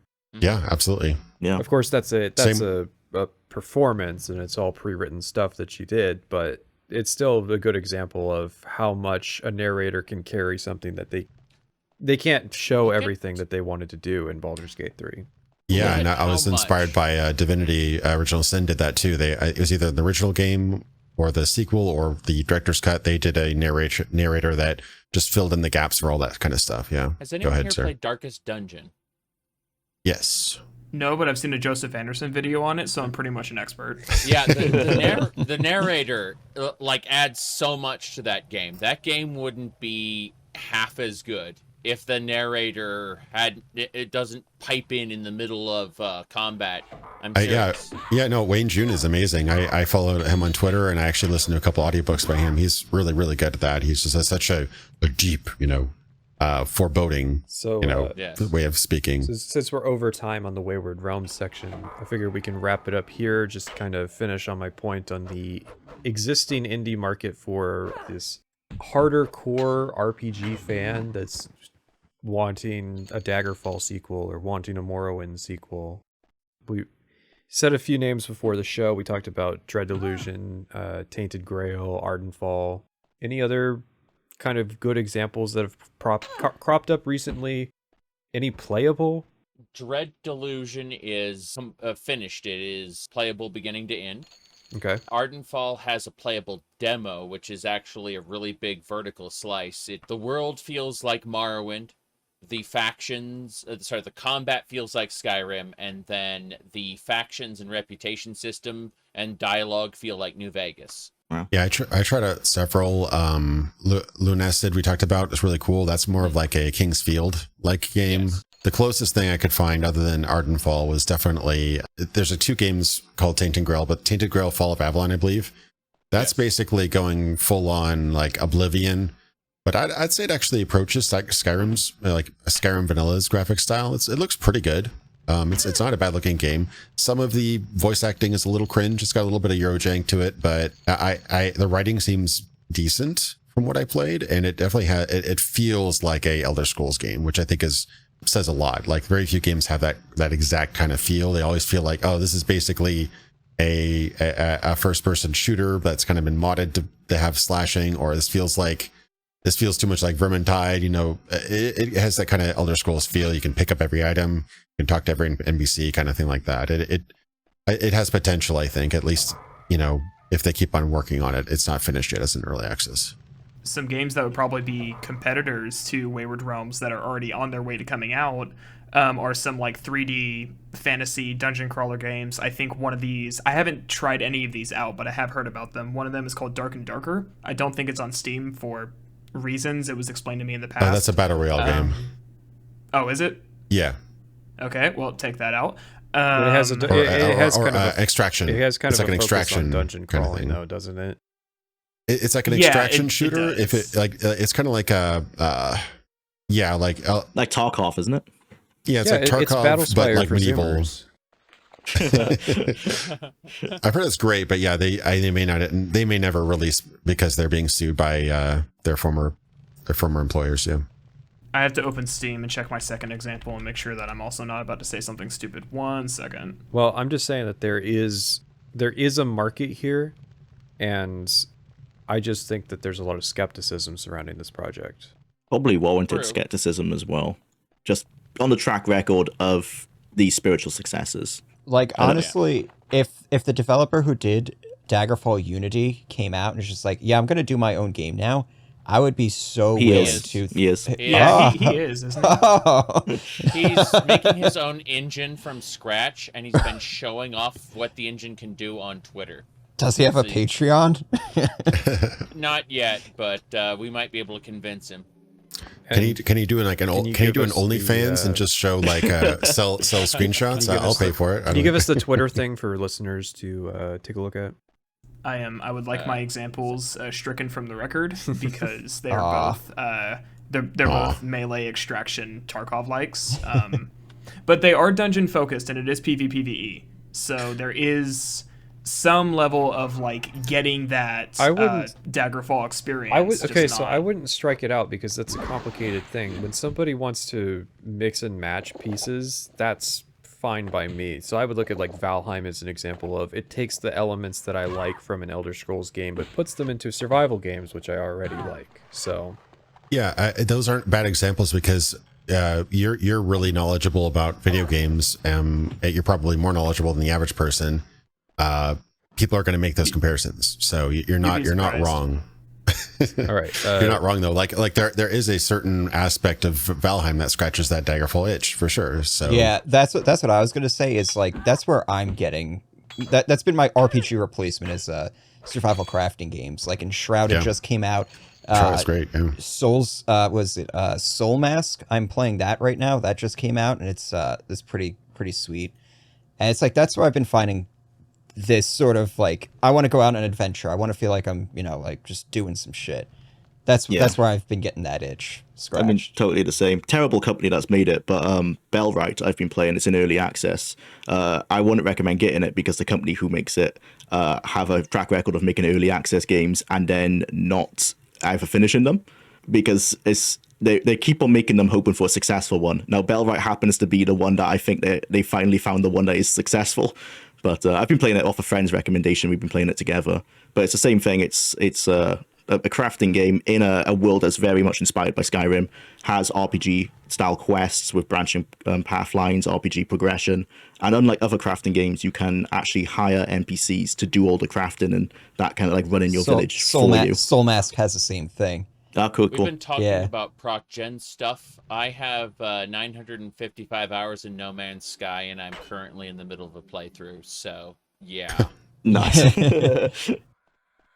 So I did the right thing not to slander it then. I always like having conversations with Zaric because he's like, oh yeah, I have like 4,000 hours in that game, and I'm like, on my 50th playthrough, and I'm streaming it 5 times a week, and it's like. So yeah, a actual successor to Daggerfall doesn't have to be a literal one-to-one by the person who made it. I'm thinking of like Tim Kaine, who made Fallout, but also made The Outer Worlds. It's not always a winning formula to get the old guy. Even a couple of years later, like his first like Fallout successor was Arcanum, and that was only 4 years after Fallout. That new team, new company, that had a lot of challenges that you can take the same mind, you can take the same creator and all their pros and cons and transplant them to a new environment. It doesn't always work out. So that is always a risk. And people, especially since the kind of gold rush has come and gone from Kickstarter, people are very, very aware of that now because some of these games turned out to be great. Like Wasteland 2 was okay. Wasteland 3, I think, was really good. Some of these games, like there's games I backed 10 years ago that, crickets, and last 5 games I backed on Kickstarter went up on Game Pass before I got a chance to get my code. so it happens. Wayward Realms, I'm confident that they are going to get to that early access state and that they're going to give us a vertical slice. I'm confident in this. However, I have no clue what's going to happen after that. I have nothing more to contribute other than I am in love with the idea, but rationally speaking, it's a gamble, to say the least. Yeah, I think I was just reading through the Kickstarter, the Steam page, and I just got that kind of like gut-wrenching something's a little bit off about these promises feeling. I also just kind of, like we've been saying, looking at past Kickstarters that have been coming, like big names like Richard Garriott. I'm probably going to butcher his name. Peter Molyneux was his name. Good job. Peter Yeah, Molyneux, Richard yeah. Gary Yeah. and Peter Molyneux. Yeah, Those are two and prime they come out and examples. they're like, we're going to do this. We're going to make it. It's going to be just like the games we've made in the past, but it never is. Well, you also So had I'm seeing history repeat a little. you also had that dude Schofield with what was that game that they just released and it bombed? It was supposed to be like the Dead Space successor. Callisto Protocol. Yeah, Yeah. Protocol. Like that, they had publisher money and everything. They had everything lined up for that, and it still like just fell through. And So- they got a remake from like EA Motive 2 months later for Yeah. a direct comparison. So that was especially dirty. Yeah, that was rough. That was a rough comparison seeing those two. So I will say I'm down to put money on this, understanding that the early access is probably the best we'll get. My thought is, how many people are able to throw aside $40 on this kind of thing, you know? Especially given Based on the Kickstarter, modern... about 5,000. Well, yeah, but I'm moving, Yeah. so I'm paying double rent this month, and then I'm also paying for a truck and for professional movers, and I like all of this shit all at once. And so I'm looking at it going, $40. Like I don't want, like. I don't know about this. I'm probably going to, at the very end, when there's like a couple days left, I'm probably going to put $40 down on it because I'm stupid. But I'm looking at the financial situation of moving right now going, no. yeah, so I'm thinking about this from somebody who's not as into it. You know, they liked Daggerfall back in the day, but they're not necessarily like a huge modern fan. Like, given the current climate of people generally having difficulty affording things, $40 might be a steep asking price for something that they're not even guaranteed to get. Yeah. It's true. Yeah, my wish list has like over 100 something games on Steam right now. Half of those are early access titles and stuff. It's just like I can get something deliverable right now. There are so many games that I have right now that I just don't have the time to even play. So 224. Wish so list. Steam. yeah. So you know, Yeah, I know.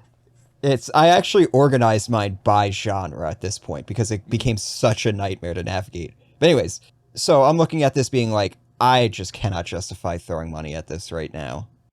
Any thoughts, Jwlar? Yeah, I think it's very much... originally, when we just talked about this podcast a few days ago, I wasn't sure they were actually going to hit the goal because it was trickling up quite slowly. Now that we are about 85% funded, I think in the next 22 days it will hit 500,000, but it's not going to even hit the first stretch goal based on the growth it's seen. And it has been promoted by big influencers as well. I know Carnage promoted it. Chris Avalon, I don't think Avalon has a massive following, but still it's been promoted by some... are the right people by some promoting people. it, though? Because I feel like, you know, people in our space aren't making videos about it. Well, I guess that's why they reached out to myself. But Yeah, where's the Camel Works video? That's what they need. Camelworks did do an interview with him about Oh, yeah, 3 he years did. ago. Yeah. Yeah, So yeah. they did promote it, but 3 years ago at this But point. it So I needs think to that's be the problem. now while the Kickstarter It needs to be live. now, exactly. Yeah. Yeah. That's the problem. Maybe they did reach out to more creators. I doubt I was the only creator that they reached out to. So They reached out to me. I will make a video when I moved into my new place. However, I don't know how effective that'll be. You know, it's a case of I'm just a teeny tiny little person compared to some of the other people they should be reaching out to, the Fudge Muppets and the Camelworks, you know. Well, Yeah. that was part of my motivation to do this, was I wanted the word to get out. Not necessarily with a call to action that you should support it, but that I just want people to be aware that this thing I referenced like 3 years ago in a video, it's on Kickstarter now. Yeah. Any closing Wayward thoughts, Indigo? Oh, I mean, I'm obviously the most conflicted about the project. I believe in this project very much so. I love the concept and I 100% would like to see it realized. I just, you know, I left the project, 4 years ago, 3.5 years ago now. We started in February 2019. I left in, I think, July 2020, something like that. I've already put about $2,000 of my own money into the project, so I'm not really itching to pay more into it, but I sincerely hope they do the best. I agree with Zaric that there will be an executable file uploaded to Steam that will be available to download. I'm I'm confident that'll happen. I just don't know what that'll look like. I don't know if it'll be from the current funding, unless there's like a really, really big push, like some really influential IGN does like a special special episode. It gets like 3 million views. I doubt it. But something like that aside, it looks like they're going to have to do their 500K version with maybe some support on the sidelines. I don't know how much they'll be able to accomplish with that budget. So I hope for the best, but realistically, that's not a whole lot of money in the grand scheme of things. Good discussion about the Wayward Realms. We're going to finish off here chatting a bit about Daggerfall. 4 guests today all have in common some connection on covering Daggerfall, so Zaric's not here, so we can't go around the circle again. Who wants to step up first and to chat about their Daggerfall video? I will mention that for whatever reason, mine's the biggest, and I don't think it's anywhere it should not be the biggest one. It has I was no blown away by how structure many views to it it. had. I don't understand it. I mean, most of those are people asleep. Like, I get constant comments every day, people saying I woke up to this. So, for whatever reason, the YouTube algorithm loves sending it to people who are sleeping, and some part of it's a consistent part around 2 hours in wakes them up without fail. So, It's the voice. It's the voice. Well, I think they're it getting must be- auto-played into his video.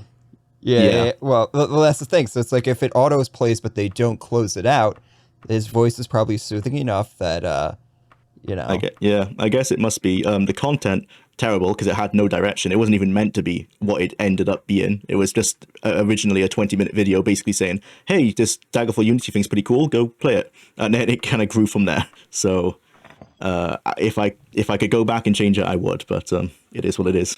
You would change it to have more of a structured outline. Yeah, there'd be actually more of an analysis, more of what it's advertised as. It's advertised as a retrospective, and I guess it is, but it's so meandering.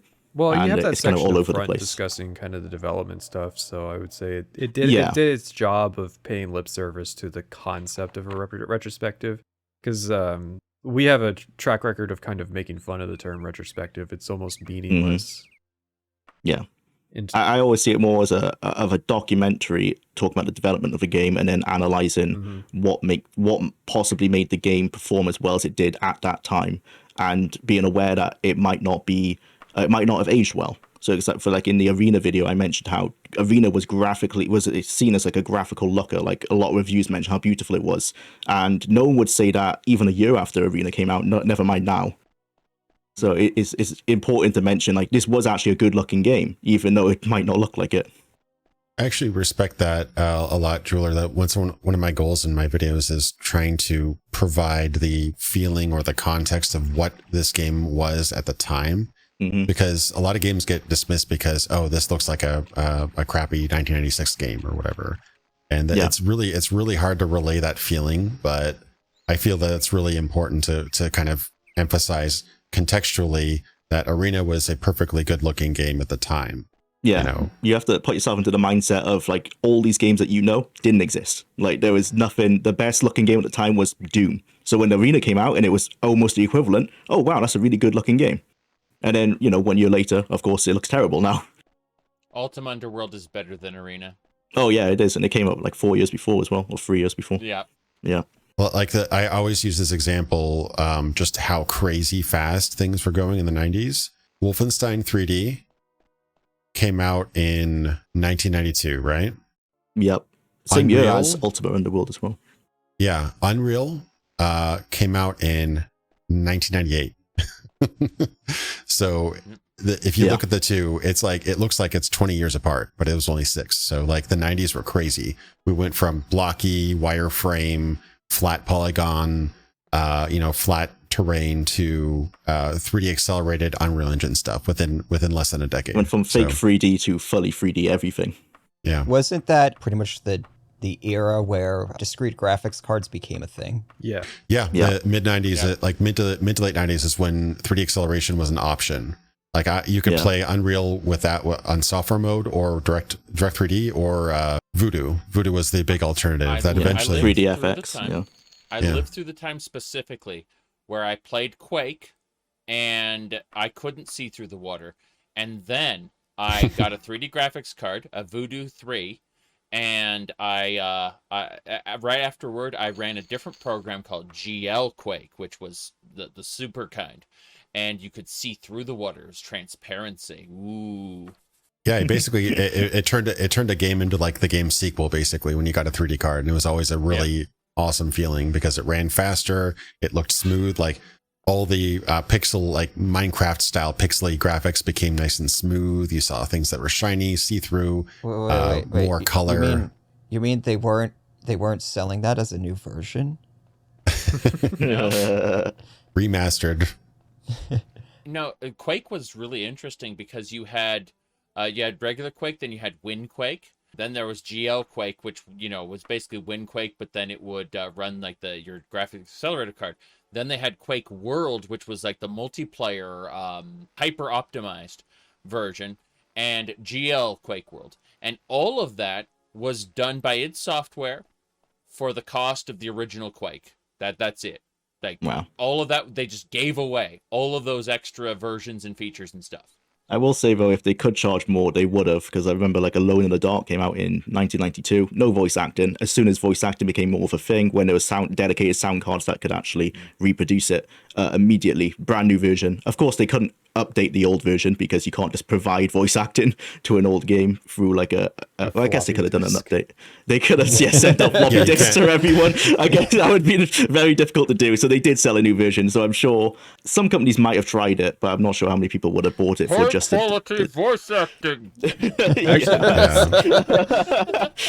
Actually, it is interesting that the difference between Daggerfall and Wayward Realms is online patching. Yeah. That's true. Yeah. No, no, Daggerfall patches. Yeah, Daggerfall patches. You had to actually connect to a BBS. Oh man. Yeah, There was bulletin board service. Same for Doom. There was like I was gonna say, I remember because in my Daggerfall video, like I said, I did the DOS version just specifically because I didn't see a lot of other people doing it. And looking on the UESP, there was like a Circuit City exclusive patch for Daggerfall or something like that. It added and a I was bunch like, of new missions. Wait, what? Yeah, and I was like, why of all retailer? Now, again, I'm a Zoomer. I cannot comprehend Morrowind's a kind of lot had of that. like the 90s. It had like a EB Games specific add-on that added like a quest. What was this, like something you would pick up at the store itself? Like those McDonald's like AOL discs and shit like that. I'm not Some that of the old. pre-order some of the pre-order stuff was actually really cool. I remember distinctly pre-ordering Chrono Cross, and I got a cool little clock and a little miniature soundtrack CD for free. It was actually it was pretty nice. No, but the Daggerfall missions, one of them is like a multi-stage quest line where a guy will contact you, you'll do a mission for him, finish it, and then he'll be like, oh, I'll contact you in a few weeks when things are settled down. And in a few weeks, he does. And it's like, it's basically it's like 3 different missions across like 3 months. And it's a big quest line. It's the Lord Kavar quest. I mentioned it in my Daggerfall retrospective about if there was more quests like that, I think people would like the procedural generation quests in Daggerfall even more. Because it was a rare where I think there's only 2 quests that actually have parts like that. And interestingly, these were written, the entire Comp USA Special Edition quests were all written by Kurt Kuhlman as well. Oh, I didn't know that part. There are actually a bunch of quest packs now for Daggerfall Unity, so if you are wanting more quests of that structure, you can find them in the various, I think there's like 6 or 7 different mega quest packs that can all be run at the same time in Daggerfall Unity now. And that's the biggest killing flaw for the Wayward Realms, is in a world of Daggerfall Unity, who really needs it anymore? That's If I want to play Daggerfall, We want pretty It is graphics. going to be, it will be moddable as well. They are going to provide mod tools for the Wayward Realms. well, Starfield's moddable allegedly too. So Well, they haven't released the kit yet, but yeah. Yeah, that's actually going to be the biggest challenge because of how much the modding community has embraced Daggerfall Unity. Like, how do you move them Wayward over? Realms up to the point where you eclipse the original? It's going to be tough. Isn't Daggerfall quest mods just like text files? Yeah, they are text files. The quest mods themselves are, but then there are also like quest/faction mods where there is a df.mod file which contains text files among other things. But yeah, just if you got a quest pack, for example, it's literally just like 20 or 40 text files. quite easier to make a mod that involves just, hey, I want to write a quest and editing a text file than to make a module in Unreal Engine. Yeah, Mhm. yeah. Yeah. Well, with Daggerfall Unity, is it possible to import like new art assets and stuff? Could you make like a new lands mod, like add Morrowind into it, for example? Peterson didn't reveal what the modules were going to be, but he did say they want to facilitate it as much as they can to allow modders to do what they want. No. I mean, with Daggerfall Unity, I mean. Oh, Daggerfall Unity. Yeah.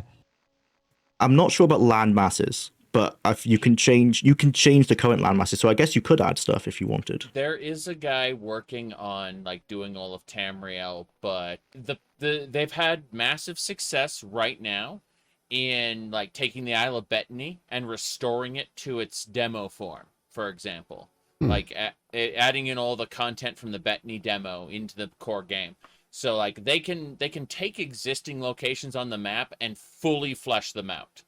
However, I have yet to see any actual success other than we are working on it regarding adding other like locations in the world. It might be part of the reason why it's a little limited. Like the mods I've seen for Unity, Daggerfall Unity are incredible. There's some that completely change the game around and like add new mechanics that weren't in the original game and everything like that. But one of the limitations as far as the land and everything might be, I'd have to probably ask Gavin about that, but it actually streams data directly from the original Daggerfall EXE to run for legal reasons. Like he was very, very careful to not actually pirate anything from the freeware version of Daggerfall. It's freeware. Why you can't pirate freeware, right? But it's still copyrighted material. It's weird. So Okay. Daggerfall Unity is actually streaming things directly from the original 1996 Daggerfall.exe. It's kind of funny, Which is how actually. OpenMW works too. Yeah, so Yeah. that was literally going to be my next question, is like, what are the odds that he just does something like OpenMW is doing, where they're just making their own game engine, basically? Yeah, OpenMW, they're working right now on something called the Open Games Kit, where it will replace all of Morrowind's assets completely to the point where you don't need Morrowind anymore to use OpenMW, and then you can just make your own video game in it. Yeah. Speaking of modding, so we were talking about Star Citizen recently. Star Citizen being a successor to, Freelancer and games like that. There's another spiritual successor to Freelancer called Underspace that actually came out recently in early access. It's by Skyrim mod maker Trainwiz. It's basically Freelancer, but with eldritch terrors, because he basically had the idea that space is boring, so let's fill it with like cosmic horror. It's he's making it fully moddable. So we're going to be seeing first Thomas the Tank Engine, of course, but then later more interesting things. And I'm just thinking about how in the indie space right now, a lot of indie devs have kind of shunned modding. Whereas mod makers, obviously they're now making their own games that embrace modding.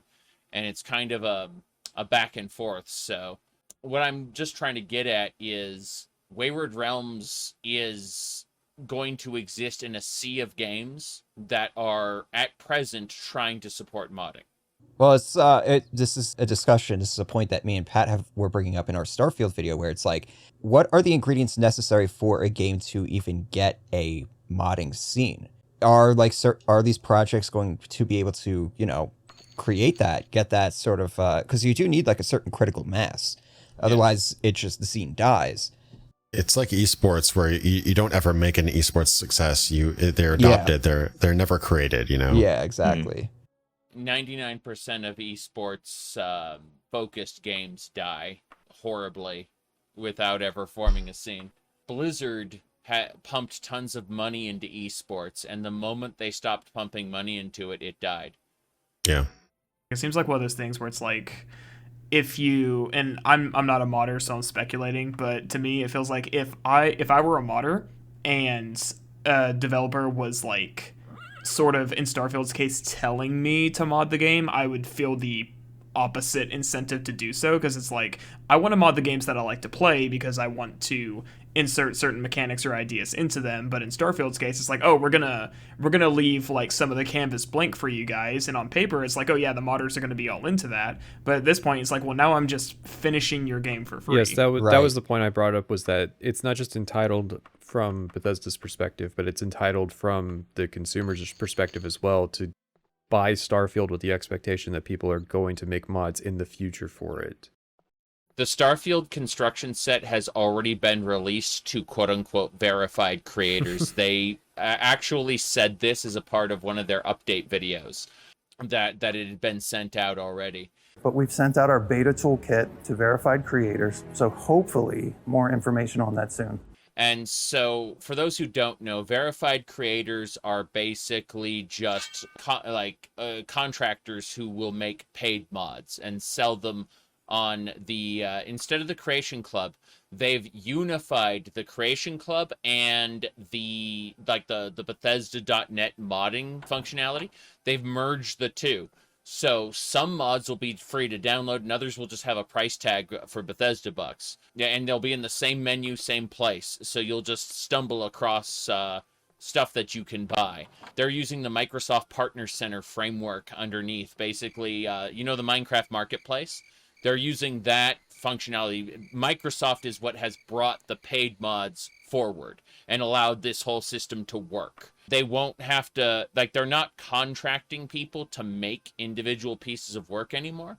They're verifying them, getting their partner credentials through, and then they're just letting the people put up things. And then after the verification period, after the thing is verified, they just go and, yeah, you can sell that. That's what Starfield is doing.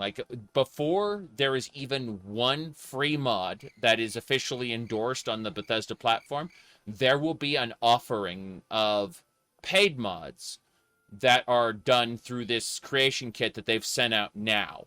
And they don't want people making easily accessible free mods until there's the paid mods ready to go first. Yeah, that's shady. Can't wait to get a load of items that break the balance of the game. Yeah, yeah. What level they're in. Creation Club in Skyrim was really that was such a great value there. Listen, Yeah, they're and in improving. the new Fallout update, get you the strongest power armor in the game straight away. Yeah, if you want. My take on it was that they made sure to tell us the creations were coming before even telling us about mod tools. That was my take at the time. Wait, so It's they're actually- still Get using your wallets ready. they're still using the Bethesda bucks thing too? We don't know. I We don't know what their premium currency is right now. If you go into Skyrim and find out, because there's a puzzle dungeon. We jokingly Yeah, call them those- Bethesda bucks. They're Creation Club Yeah. credits. Yeah, I figured by this point they would have, just done Switched over others. to Embrace the Microsoft meme. money. Yeah. Yeah, we're going back to the what was it? The Xbox Gamer Points, Xbox Live Points. What was it? You would get like 1,600 for $20. Yeah. And it was never enough to buy a full DLC. Oh, You I needed to hate- buy I another hate that, $5 yeah. pack. Yeah. That's awful. No, I mean, Bethesda's really kind of modding is actually part of the business model now. I mean, I distinctly remember people talking about not just Starfield, but talking about how great the modding will be and how many great things they'll add through mods, 6 to 8 months before Starfield was even out. Oh So, yeah, like- we were deep in that with our Starfield live stream coverage. Yeah, it's wild. Like, people at this point, I'd almost prefer that Bethesda just makes a really, really good creation toolkit, release it for $20 and just let people have at it. Because at that point, it's kind of what it's becoming. People aren't really looking forward The to. problem is they need to monetize that. So the creation toolkit would allow you to sell your game concepts, And they would own the And IP then, to whatever you made. they would have an unlimited use license. Here's Yeah. the thing about Bethesda. Bethesda does not want ownership of your products because that comes with the liabilities of ownership. They want to have an unlimited use license. That means the liabilities go to you, but all of the profits go to them. And they know all about that kind of stuff. I'm just actually, funnily enough, I'm doing a video about Bethesda and Interplay's deal. Long story short, they bought a license to Fallout in 2004. They're actually making their own post-apocalyptic game. It was probably going to be pretty boring and bland, but probably fun, I guess. But then they said, hey, we can actually buy Interplay is going to shit. Let's buy the license. Let's get a license. So they bought a license for $1 million, worked on the game for like 3 or 4 years. Then they realized, wait a second, this license is I forget the exact terminology I've written down. Basically they have to pay about $1 million per game. And that's a forward advance toward future royalties. So if they sell 10 million copies of this game, they're going to get completely reamed by royalties. So they go back to Interplay. They're like, hey, about Fallout, you still want money, right? How about we just buy the whole thing, right? Anyway, long story short, this whole legal battle, and then in the end, they end up buying the IP of Fallout, but then licensing back an MMO license back to Interplay. And with a whole bunch of stipulations, like we need to approve everything. You need to start the game within X number of years. You need to raise X number of dollars. All these stipulations, Interplay wasn't able to fulfill it. When it finally got into the courts, though, they found out that they had only licensed the trademark, not the actual IP. So they only had the legal right to call the game Fallout, but not actually use anything inside of the actual game. It's an absolute train wreck, and I'm hopefully going to be able to relay that in my video. But yeah, Bethesda is really, really shady when it comes to legal stuff like that. Speaking of videos, I'd like to bring up Salty's Daggerfall coverage now. Yeah, so I was not expecting that. 1 second, I gotta think now. Basically, so I decided to do the, like I said, the DOS version of the game because I was looking at reviews on the time. I actually got interested in Daggerfall because of Indigo's video, so cool. Props to him. If you haven't seen his video, definitely go watch that. It's amazing. And just kind of the explanation of like the feel of playing the game really intrigued me. Also, if you do watch my video, skip like the first 2 or 3 minutes. It's just me bitching. Just skip it. You're not missing anything. So yeah, I played the DOS version specifically because just not a lot of people were doing that. I only did 1 playthrough, so I wouldn't consider myself an expert. I was surprised when I went and rewatched it recently because I rewatched like all my videos because I've been on a bit of a hiatus. I was surprised just kind of how competent I was with a lot of the analysis, considering the quality of my videos at that time was kind of shaky, or at least the standards were a lot lower. So mostly what I did was like going through more of kind of this is what a playthrough looks like, as opposed to like, Jwlar and I's videos are very, very different in how they're structured. I was just like, I'm going to start from the beginning. I'm going to talk about the quests as they come, talk about the level requirements, just do more of like a emergent storytelling kind of style. And that's where a lot of like some of the finer details started to come through. I don't think I even remotely answered your question. I didn't really ask a question. I was just pivoting towards talking about everybody's videos. Okay. Perfect. So I just did a sales pitch. I had to like ad-lib all of that because I was like, I was not expecting that. So sorry if it's a bit rough. No, it was fine. I tried to bring on as many Daggerfall experts as I knew. I feel like I'm the least qualified person to be in this room.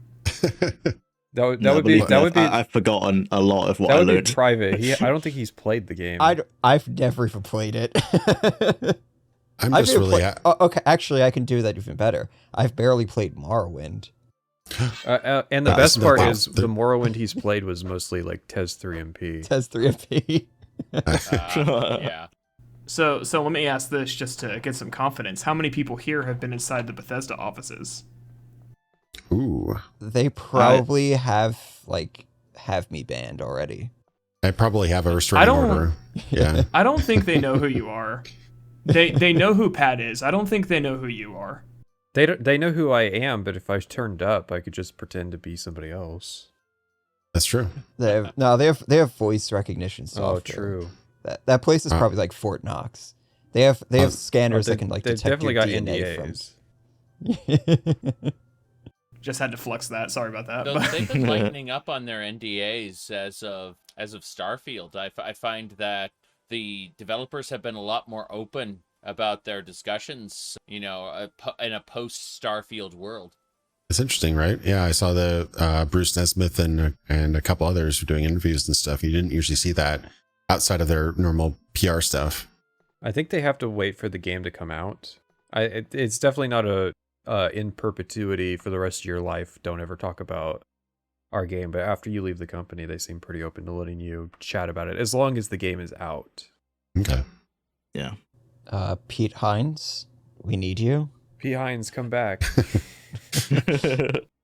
Need to insult us and tell us that lore contradictions don't matter. Pete Hines, come back. No, I want him to come out, like, just do like an interview now, like off the chain, and be like, all right, now here's all the shit that I really want to talk about. Oh man, like a completely like filtered interview with him. That would be amazing. Yeah. I mean, Pete Hines at the end of the day was head of publishing and PR. Like that's basically what his whole goal was, to talk to what do you call them, press outlets, not individuals. And when he talked to individuals, he usually made a mistake. Eventually he pivoted around to, I'm not a lore guy, you gotta go talk to them about it, which was the correct decision. It's just it took him about a year of the screw-ups to get to that point. We always called him the junkyard dog. He's the interview you get if you're not in their good graces. Well, as we found out that Emil isn't the lore guy either, so who is the lore guy at this point? It's Todd. Must be Todd. Yeah. It all goes to the top. Mm-hmm. So, Zaric, can you tell us a bit about your coverage of Daggerfall? Obviously, it's going to be a bit varied. I was going to say, I've got a really, really old Daggerfall video where I spout probably, 10% misinformation, 90%, good video. It's one of my most viewed videos, but I wouldn't watch that these days. I'd go check out my Argonian Archer playthrough. It's got like 300 hours. It's good long form content to watch. But look forward to, in the near future, a new player guide. I did a new player guide for Morrowind. A lot of people watched it. I don't expect as many people to watch the Daggerfall one, but I like it when my videos are useful to people, and I'm interested in Daggerfall right now. So, the planets are aligning for me to make a new player guide for Daggerfall. It's going to be on my channel soon. Will you do a mod recommendation video for that too? At the very end of my Morrowind new player guide, there were mods recommended for new players, and I plan to do the same thing with Daggerfall. Nice. That's it. Would you ever make an analysis video about it, or do you feel like the well's tapped? I'm just I'm kind of moving away from what the YouTube space refers to as video essays. Mm-hmm. Not to say that I won't talk about things, but I've always called them rambling videos. And I have ideas about different aspects of game design and how they cross over to multiple Bethesda multiple Bethesda games. Not just really focusing on any single one. Like, look at my Fallout TV. It's labeled Fallout TV show, but it's actually discussing brands and canon and things like that. That's what I'm interested in right now, is discussing broader concepts, not just covering a single product. Makes sense. But wait, I thought Never Knows Best said you were a trend chaser. I know, right? No, I think he called me a hipster. I yes. admit to, yeah.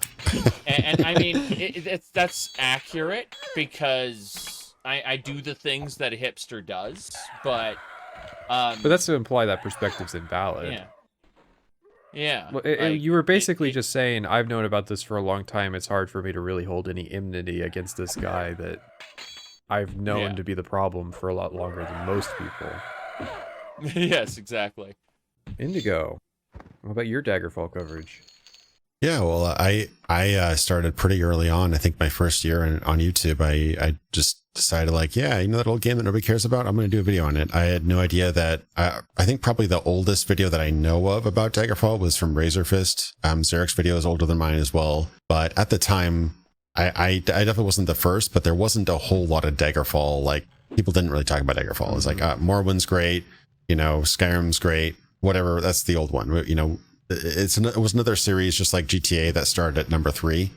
So I just figured I'd do just a little bit of like a, breakdown of what it kind of meant to me and why it kind of was special to me. And I knew I kind of had sort of, that was my entry to the series. I had a sort of bias there, but I just wanted to kind of lift it up a little bit. And that was my idea. It definitely isn't a well-produced video. And I think my mic like kind of broke 2/3 through the video, just like all of our early videos. It's unwatchable to me, but I did get a lot of people reach out to me and say like, yeah, I actually really loved this game back in the day as well. I'm like, oh wow, it isn't just me, there are other people that actually like this game. And so that kind of just started me on a little bit of a Bethesda is sort of I think that's from my Fallout video even. So that kind of started me a little bit on just covering some of the Bethesda titles, or Bethesda slash that's now how we owned by ended up Bethesda with titles. the Elder Scrolls documentary.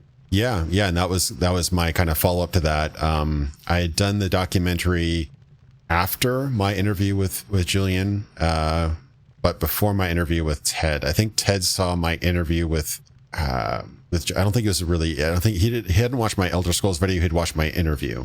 Right. But yeah, I included a very small like visual clip from my interview with Julian. What was that? Indigo, is it true that you got put on Internet Movie Database for your documentary? It is true. I still suspect that you or somebody else put it on there. But yeah, that is. I think that's my highest rated video on IMDb. That not matters, and nobody looks at it. But yeah, it was kind of probably more of note was actually my interview with Julian, because at that point he had been kind of talked about on forums and stuff like that. Nobody really even knew his real name. Funnily enough, I actually found it that IMDb had his real legal name listed the entire time, and I have no idea why. It wasn't on his Wikipedia page, not anything. Yeah, so I basically just did some really like basic Google foo. Said, hey, you know what? It would be really cool to talk to the project lead of one of my favorite games, Daggerfall. So I just looked it up. I found out that his name was actually Julian Jensen. In fact, it's actually Benning Jensen, but he's going by Julian Jensen. So I'm like, okay, Julian Jensen, Bethesda, LinkedIn, engineer, Washington, D.C. And I found him in like 2 minutes. So I just like reached out to him. Took a while to organize everything, but yeah, I just managed to just find him just through Google Foo. And after some organizing, talking back and forth, had the interview, and that's kind of where it all started from there. And that led to the interview with Ted Peterson. I was potentially going to interview Vijay Lakshman at some point. That didn't end up happening, but yeah, that's kind of where that all started. But yeah, that's my minor contribution to the Elder Scrolls sphere, is just shining a light a little bit on that aspect. And I wouldn't downplay your guys' videos. I would say a portion of the resurgence of Daggerfall's popularity would have to be tied to the YouTube space, covering it, generating interest in it, and then giving an avenue for people to pursue it in the modern day through recommendations to Daggerfall Unity. I agree. Yeah, I'd say the biggest reason why Daggerfall had a resurgence is, one, Daggerfall Unity, but two, how long it's been since an Elder Scrolls game. I think people are so desperate to play one that they're originally Morrowind was the barrier where you didn't go further than Morrowind because like, oh, it's too old. But people have got to the point where they've now finished Morrowind, Oblivion, Skyrim so many times, and Elder Scrolls Online is maybe not scratching the itch, that they were just like, I've got to go back. I need something to fill my need. And that's I confirm, because of my Morrowind new player guide, people who were like, I'm waiting for Elder Scrolls 6. I'm going to go like check out this Morrowind video. People have relayed that to me. Like a lot of people have been jumping into Morrowind before the Fallout TV show. They were jumping into Morrowind specifically because they had done everything Elder Scrolls-y up till then. And, they've done everything like Oblivion, Skyrim, and Elder Scrolls Online, and they were ready to go back one step further. So obviously it stands to reason that Daggerfall is just the next step in that. Yeah, I remember I got comments too about my build guide being kind of a lowering the barrier of entry because a lot of people just struggled with making good classes in Morrowind. Yeah, your guide is way more detailed than mine. Mine is just like more or less an overview to get like someone the bare minimum of information. Yeah. Daggerfall, I think for me, because I used to be one of those Zoomers who couldn't play old, ugly-looking games, I think Daggerfall was probably the breakthrough for me, where I started to really appreciate games more from a mechanical perspective instead of just strictly a visual one. Because before then, I wouldn't touch a game that didn't have, you were an old Battlefield fan, form weren't of... you? Yeah, I was like a long-time Battlefield fan up until Battlefield 1, and then that's when I started to fall off of it.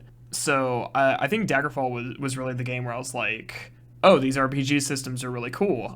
Hey, a magic system that's not lame. Apparently I don't play melee only because I don't like magic. It's just modern games don't make it feel good.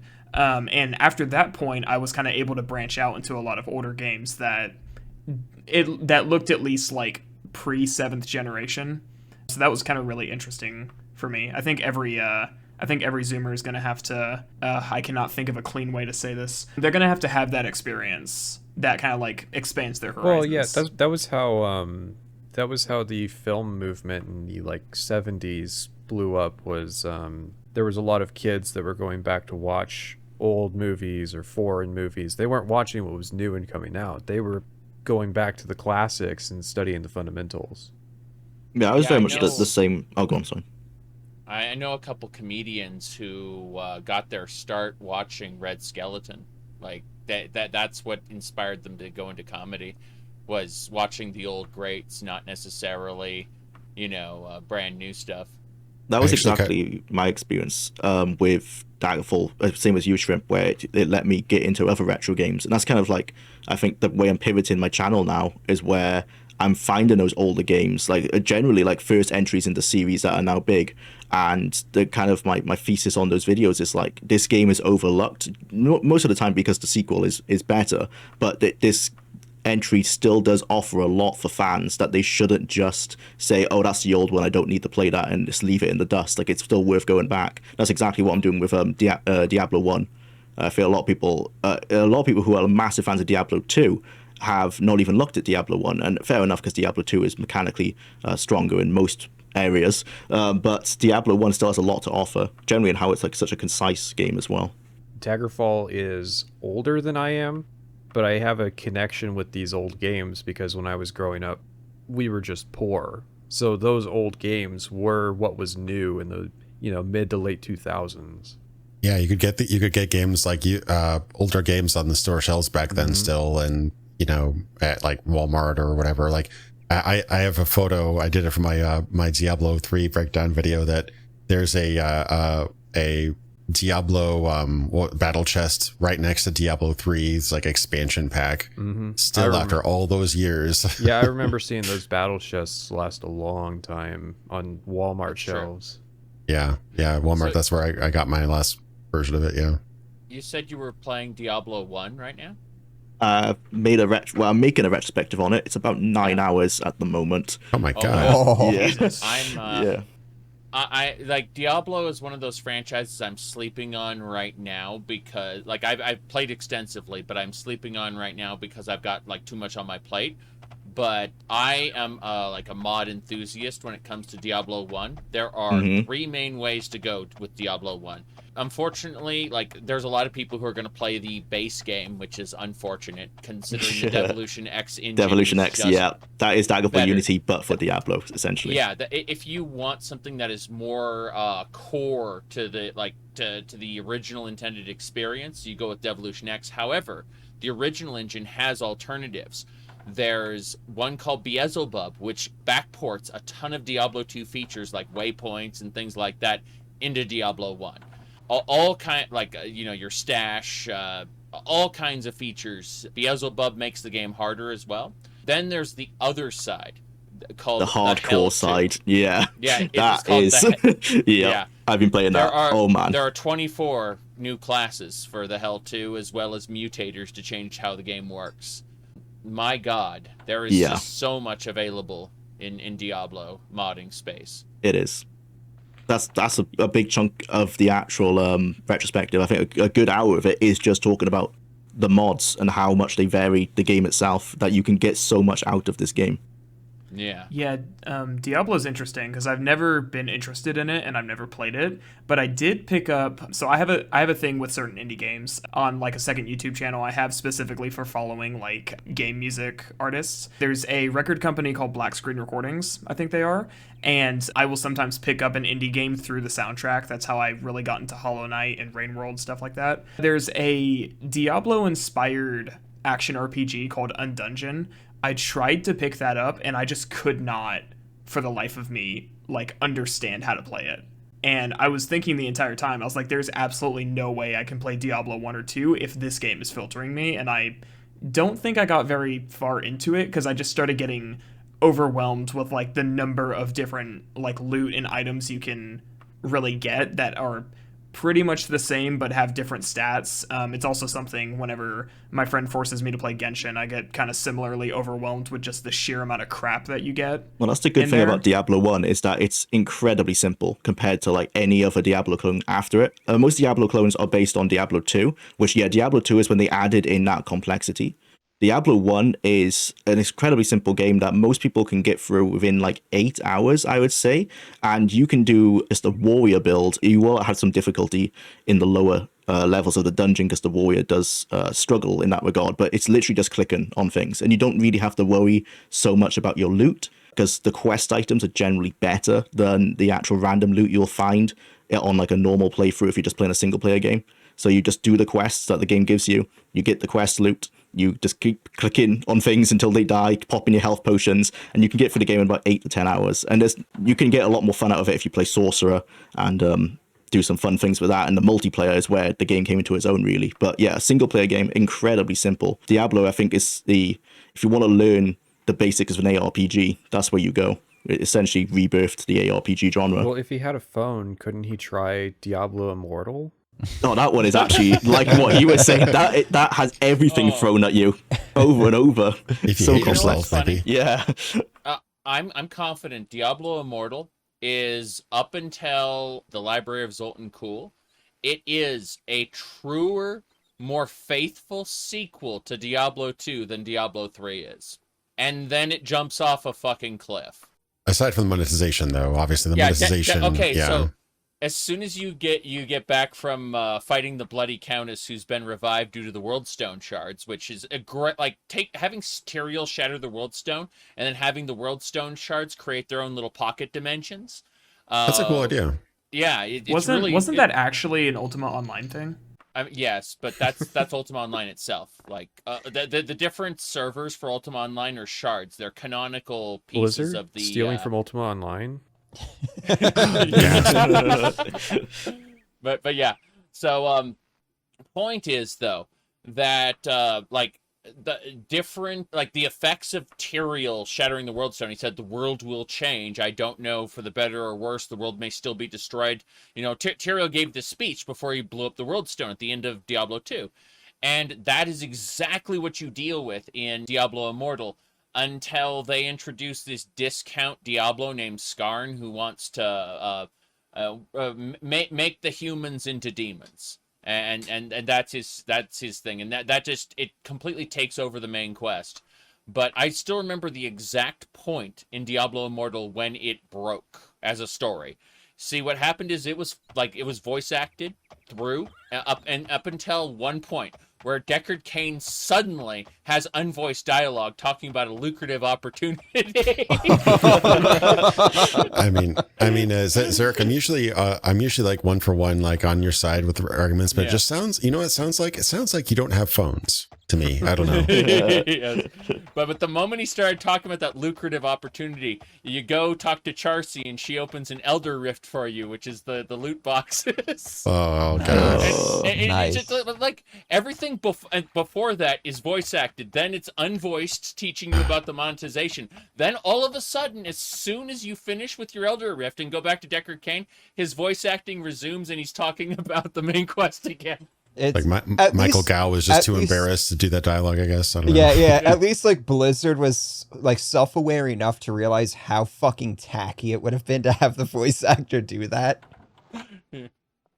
But It sounds to me like maybe the game started as like a true sequel, and then someone at Blizzard, after probably the first act, was like, you know what the Diablo fans would really like if this was a mobile Clash of Clans where Man, I wish that's what you said, but actually the whole thing was made by NetEase, and they're like a Chinese company. They were doing consultation with the Diablo 3 lead, and so he kind of put together the story and then gave it to NetEase, and NetEase kind of shoved as much monetization and like profit-seeking opportunities into the bloated husk of what the Blizzard guy sent them.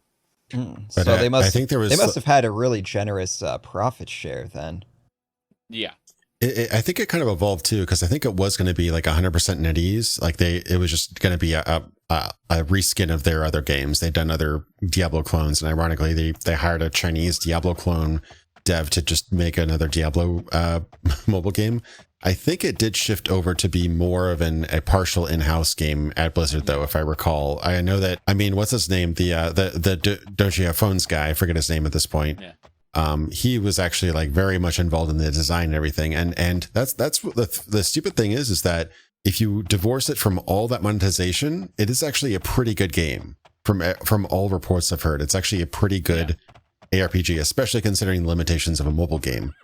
But oh my God, like sometime if you haven't done it, Strife, what was his name? Strife Hayes, whatever his name is. If you look at Josh Strife Hayes. Josh Strife Hayes, yeah. Josh Strife Hayes, he does a whole breakdown of the monetization. It is an absolute rabbit hole. If you haven't watched that video, I recommend it, because it is actually insane how you have to buy in so much into it before you even see how deep it goes. Would you say the game's about 2 degrees off from a good game? 2 degrees off. It's a simplified version of Diablo 3, which is a simplified version of Diablo 2. I'm glad you got it. We eventually learn, like, anger is not the opposite of loving a game. Anger is like 2 degrees off from loving a game, and they both come from passion. It's very obvious that this is a manager, because his metaphor fucking sucks. It's just the amount of time that you have that degree separation, the further and further apart anger and love are going to be. Yes. So yeah, your metaphor fits in the sense that the longer that people hate your game, the harder it's going to be for you to get those fans back. Yeah. So like 2 degrees at the inception, like, oh, we pissed them off for a week. And they'll come right back because it's not that far apart. But if it's 2 degrees carried across 3 years, that's going to be a lot harder to repair. Anyway, no, it's interesting though. NetEase. Okay, so what happened with NetEase is after they initially, had this massive success with Diablo Immortal, because Diablo Immortal brought them tons of money. Okay, then ABK, Activision Blizzard King, the parent company, came back to NetEase and said, okay, for renewing your contract with us, we're going to ask for an upfront payment from you. We're going to need a lot more money, like a lot more profit share on our side. They were apparently very rude to them, which in China is like a fucking big deal about saving face, So within about 48 hours of that meeting, they were tearing down the orc statue in the NetEase campus. Oh wow. My God. They terminated their business relationship. It took like a year or two before, the Microsoft acquisition finally went through. And then all of a sudden, on the Chinese side, they were apparently apologized to, and they resumed their original contract. Wow. Interesting. Yep. No, that game's been selling like crazy. It made $500 million in the first year. Yep. It's that's sad. I will say what I disliked about the game was the tactics they use. Like all mobile games use this to keep you playing. And I guess you could say that's good design because it makes people want to keep playing the game. But it feels like I'm compelled to play it, even though when I look deep down, I'm like, am I even having fun? Or am I just compelled to get that dopamine release of doing this next thing that's nearly there? What's that? A Blizzard game that's exploiting your dopamine? Wait. A Skinner box? Have any of you guys played Grim Dawn? Grim Dawn is... Like, I have not finished it, but it is, at least as far as I've felt, up there with Titan's Quest is, like, the best Diablo-like that is not Diablo. I feel like we're kind of getting the weeds. What was our topic again, Pat? We were chatting about the various Daggerfall videos that we've made. We can kind of blitz it. Gameplay bad, dungeons bad, character creation bad, story bad. Okay. Oh, what do you mean? Talk about Daggerfall, everything? Oh, character creation is amazing. You just have to make a custom class. Yeah. You make a custom class and you can set like your own rules. You can make it easy mode or hard mode depending on what advantages and disadvantages you choose within your class. Reading the manual to Daggerfall was probably one of the most exciting. I've been more excited about playing a game than I ever had been since. Like, you read about all these stats and all these skills, and I'll be the first to say not all the skills are as fleshed out as they could be. But you read about, sneaking around and street smart, like talking to street folk, talking to nobles, all these different language skills. You can talk to orcs, you can talk to dragons, all this kind of stuff. It makes it sound like the best RPG that's ever been conceived. If you read the manual, the actual execution of some of these skills, if you have Dragonish, you have a X% chance of the Dragonling will not attack you. Not as exciting as the manual gave it to you, but the sheer scope of different types of characters you can make, like you're not just making a warrior, you're making a knight who knows how to talk to nobility, who has a faction, lenience towards certain groups, merchants and nobles likes them, but the underworld does not. Things like that. Like there's a whole breadth of things you can do in the Daggerfall character creator that makes it so, as imperfectly executed as it is, it's so much more ambitious than any other RPG that I played. With Daggerfall Unity, you can have immersive speechcraft overhaul where you can recruit that Dragling into your party. Or you can convince that thief that's tried to assassinate you to trade with you, or even tell you where the dungeon objective is.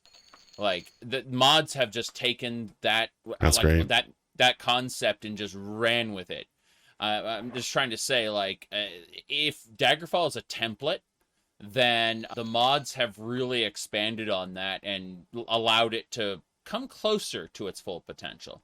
Yeah, like if you use Daggerfall's design doc and made like a modern game with it, it would be absolutely incredible. It just, I agree. With the limitation and the rushness, and like people were actually being hospitalized during the development of Daggerfall. It was actually crazy how fast and how much they had to put into that game and get it done by when it was. But yeah, I mean, they did a lot, but they weren't obviously able to execute everything out fully. As a template, Daggerfall Unity is actually closer to what Bethesda wants Starfield to be. As something for modders to jump off of. Oh, that's what you meant. Yeah. As in, like, Bethesda want modders to go crazy in Starfield. That's what Daggerfall Unity is. I was still thinking in good faith that Bethesda wanted Starfield to be like an intentionally made video game. Oh, no. That's never been the idea.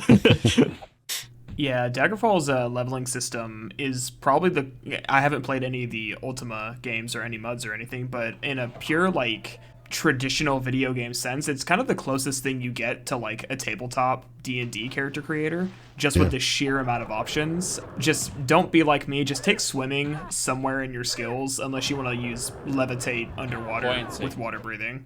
Buoyancy is super cheap and will negate the need for swimming skill. Buoyancy plus water breathing.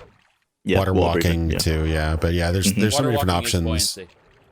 Yeah, now I feel stupid because I was actually using levitate with water breathing because I was like, I got a swimming of 3, dude. Like, I can't do this. Yeah, that game will filter you if you're not careful. Like, there's so many times where you'll fall into like a pit or go down an area and you don't have climbing, you don't have levitate, and you didn't use anchor.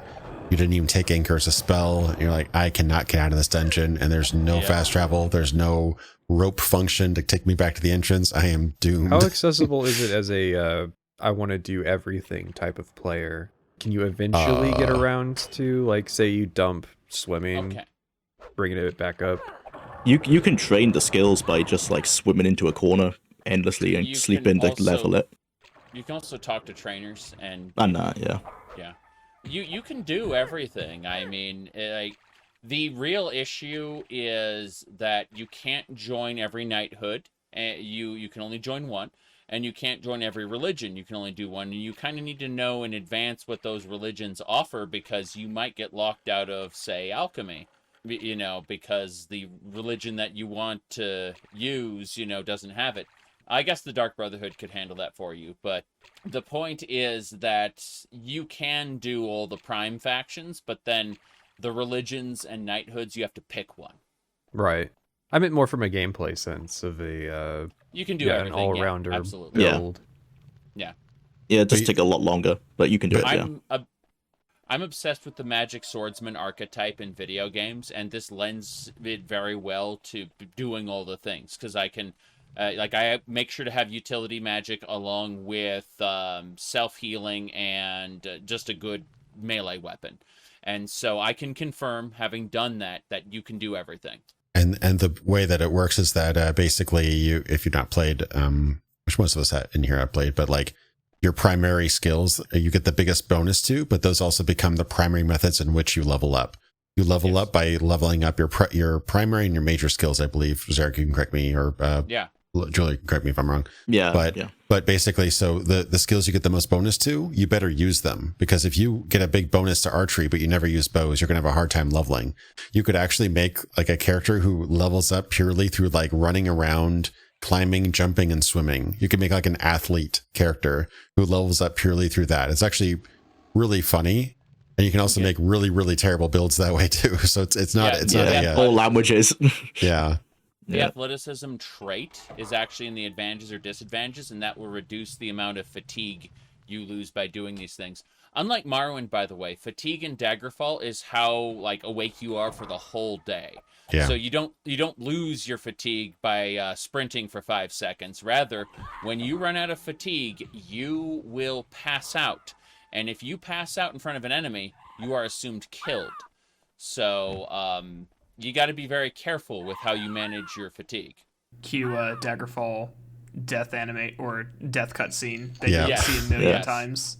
You have to be careful, but also because it runs out quite slowly. Generally, as long as you keep an eye on the bar and you are resting fairly regularly, which you'll probably be doing to heal anyway, normally you're okay. It's kind of like Morrowind with its repair skill. They kind of went overboard on the durability damage compared to Daggerfall. Daggerfall's a weapon will last you like 3 or 4 dungeons usually. Whereas in Morrowind, it's like, I've been in 3 fights, now I need to repair my stuff. Yeah, and I feel like even with the time quest, I never had issues like spamming rest to get my fatigue or my health back up, so it's not like it doesn't feel like a manufactured problem. No. On the subject of leveling, I felt like on my playthrough, even though you can theoretically do everything, the core progression in your like primary and secondary skills is already so strong. I didn't feel the need to be like, oh hey, I need to like go level swimming, even though I needed it in some story dungeons. It's like, okay, well this is just a limitation I'm gonna work around, because it's a little difficult to put into words. It's like the game doesn't have to make an effort to make you want to play it naturally. You're just you're already getting stronger. You're noticing. I mentioned in my video, I was sent to one dungeon at like level 5, and then I was sent there like 10 levels later, and I got an actual physical, like visual sense of my progression of like, okay, the last time I was here, I was struggling. This is literally the easiest thing that I've done all game. Yep. And that feeling is already so strong. It's also another reason that I could play Gothic like 10 times, 10, 12 times between all 3 games. So Daggerfall uses level scaling. However, if you go back to the same dungeon, chances are you will run into the same things. It's when you go to get sent to another dungeon that the level, what do you call it, the level scaling will kick in, and you'll get that challenge again. So it's like Skyrim, where it locks the level of the dungeon that you're in, but except for the fact that the Kingdom of Daggerfall is like 50 times larger than Skyrim, and that's just one kingdom in the Iliac Bay. Yeah. And it doesn't have the crazy scaling like Oblivion, where you fight like Daedric bandits and stuff like that too. Like eventually you get to a point where you feel like you basically one-shot most monsters. Is there a level cap in the game in Daggerfall? Yes. What is it? It's not a hard cap. It's based on your skill It'll be like progression. Oblivion or Morrowind. Oh, okay. All right. So it's like a soft cap. Yeah. Yeah. It's not like you can't get really good at most skills, but it's grindy enough that it would take a tremendous effort. And unlike Skyrim, where you start out like pretty decent at most things, like you can use magic okay, you can use archery okay, you can use weapons okay, you can stealth okay. If you didn't put any skill points into, or if you didn't assign any of those skills in your character build, you will be terrible at the skills you didn't pick. Another thing, you can only have one skill at 100%. The first skill you reach at 100% will be your mastered skill. and then all other skills will be locked at 95%. I believe it's 95%. Yeah, it's 95. Yeah. Yeah. And so that you just make sure that the first skill you max out is the one you want to be maxed out for the rest of the game. Does that make much of a gameplay difference between 95 and 100? Because I don't think I ever got that far. It's not incredibly significant. It's the difference between like once in a blue moon failing and basically never failing at all. Okay, so it doesn't do like the like I'm thinking Skyrim with their tiered magic, where it's like, no, oh, you can't get the master skills at all because you can't the way reach it 100. works is magic gets a discount on its magicka cost. The higher your skill level is, then the power of the spell is actually modified by your skill against your level. Like there's a formula, and if you go to the spell maker, they will just show you what the formula is, and you can craft spells that operate under a slightly different formula based on how you build the spell in the spell maker. Yeah, I remember because I did the grenade launcher build where I took fire immunity and spell absorption, and then but I accidentally neutered my my magicka pool because I did like one intelligence times 1 is your mana pool, and so I could only make progressively bigger fireballs, and then if I had a like spell resistance enchantment on, I just wouldn't absorb my own magicka, and I'd basically run out of ammo. That was a really fun build too. Yeah, I like making challenging builds. It's easy to make a build that's kind of optimized, but yeah, if you don't build a spellcaster from the get-go, you're gonna have a hard time for sure in that game. It's not a forgiving game in terms of that. Like there's certain advantages, disadvantages, and things that you can really lock yourself into a certain playstyle. Like you can make it so, I can't use any of these type of weapons, any of these types of things, and I never regen, magic or whatever, things like that. So yeah, it makes it very flexible, and I do like I wish more games would do that, where you can intentionally take on disadvantages in order to gain faster experience, or more like faster leveling up, or like don't you know get that more Starfield additional. The Starfield because update, you can straight up be like allergic to some materials. I think you can make it towards like you can't wear diseases like, too, weakness to diseases and stuff like that. Actually, you can't even go outside, like the sun can damage you. You can make yourself basically a vampire. You can make yourself so you only regen different things at different times. Mr. Sessions, can you explain the advantages and disadvantages system of Starfield? Yes, please. It's a mess. I'm sorry. So, if you guys didn't know, here's the problem. He let somebody pay him $50 to play Starfield again. It's still, you know what? It's still installed on my PC right now, and I'm really glad for that because I need B-roll for my next project, and I don't have to re-download the game because it's already there. But my problem with it is like their implementation is just like really sloppy, and I know they are just never going to go back and fix it again. That's what bothers me the most. It's like, you guys are almost there. There's just a few tweaks you got to make, but I know it's never going to happen. It's just going to be the modders that fix it. That's annoying.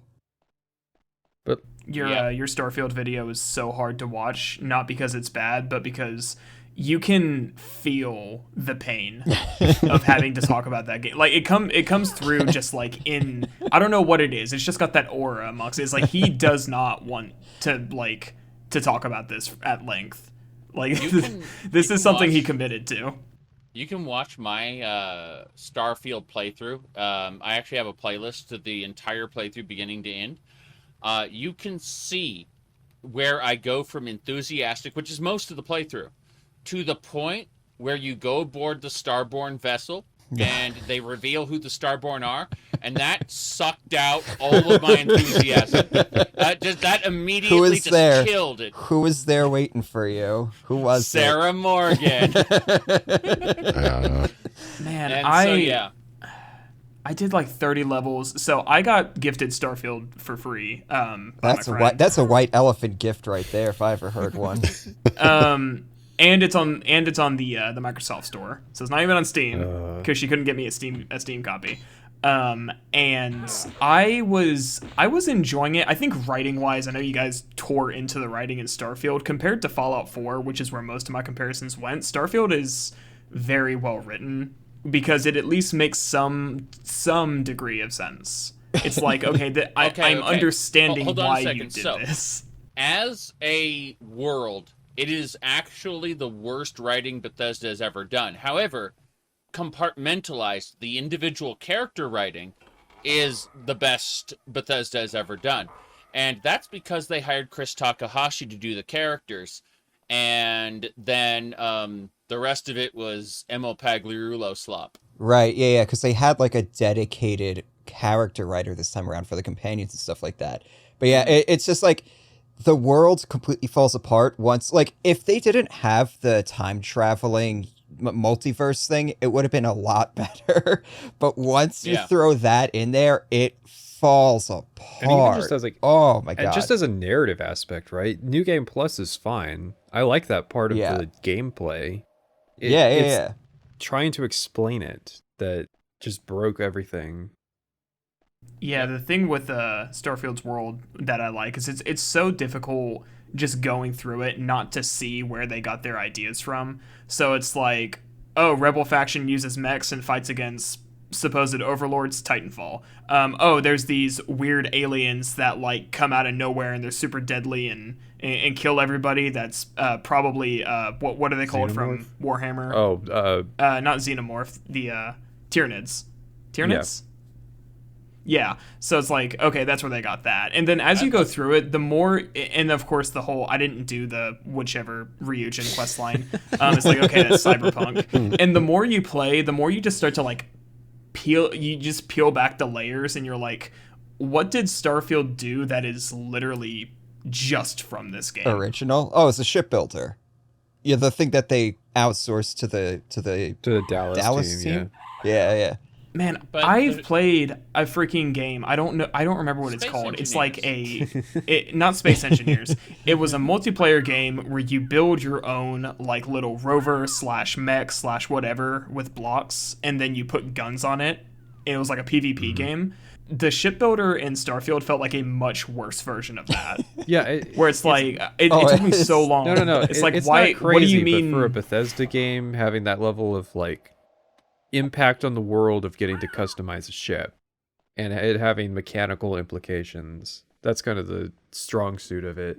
It definitely took me forever to figure out like just the errors. I felt like every time I slapped anything on my ship, lights up the page with errors, and I'm like, the real problem is that everything about Starfield feels like it was designed in a bubble, and that they did like these systems weren't meaningfully interacting with each other in a core gameplay loop. The game is terrified of forcing you to do any one thing, and as a result, it doesn't drive the player to do anything. Somebody at Bethesda came out and said it after the game came out, but they basically said that development in with Starfield was very siloed. So all the departments and stuff were working independently of one another, and there was a lot of like miscommunication and like stuff going on that just made it so that basically that's how they had to operate if they were going to produce like their part of the game. Just like, all right, imagine make it in a vacuum. Yeah, I think Bruce Nesmith said that with Todd Howard being kind of the bottleneck, because everything had to go through Todd, and Todd has less and less time, especially over the pandemic and stuff. So that's what he was mentioning, like nothing could get done because everyone was waiting to talk to Todd, to him to give the... What are we imagining? Give the okay. If the constellation on Planet Jameson didn't exist. The Googleplex still exists, but there was not a base for you to go back to. You have to pay docking fees every time you go to one of these non-criminal places. You'd have to do missions to be able to afford your docking fees and your resupply and stuff. But your base wouldn't be like a player home on Jameson with all your friendly NPCs hanging around. It would be your ship. And so you'd want to build a bigger, better ship to house your NPC followers. You would need to be able to afford that, which is why you do more missions, do more quests, do whatever. You see, it would be a self-sustaining gameplay loop. But they wanted to do a Bethesda RPG, quotes around RPG, quote marks around the word RPG. They wanted to do one of those, and as a result, there's like that is as you said, siloed off. Like there doesn't feel like a compelling reason to upgrade things and whatnot.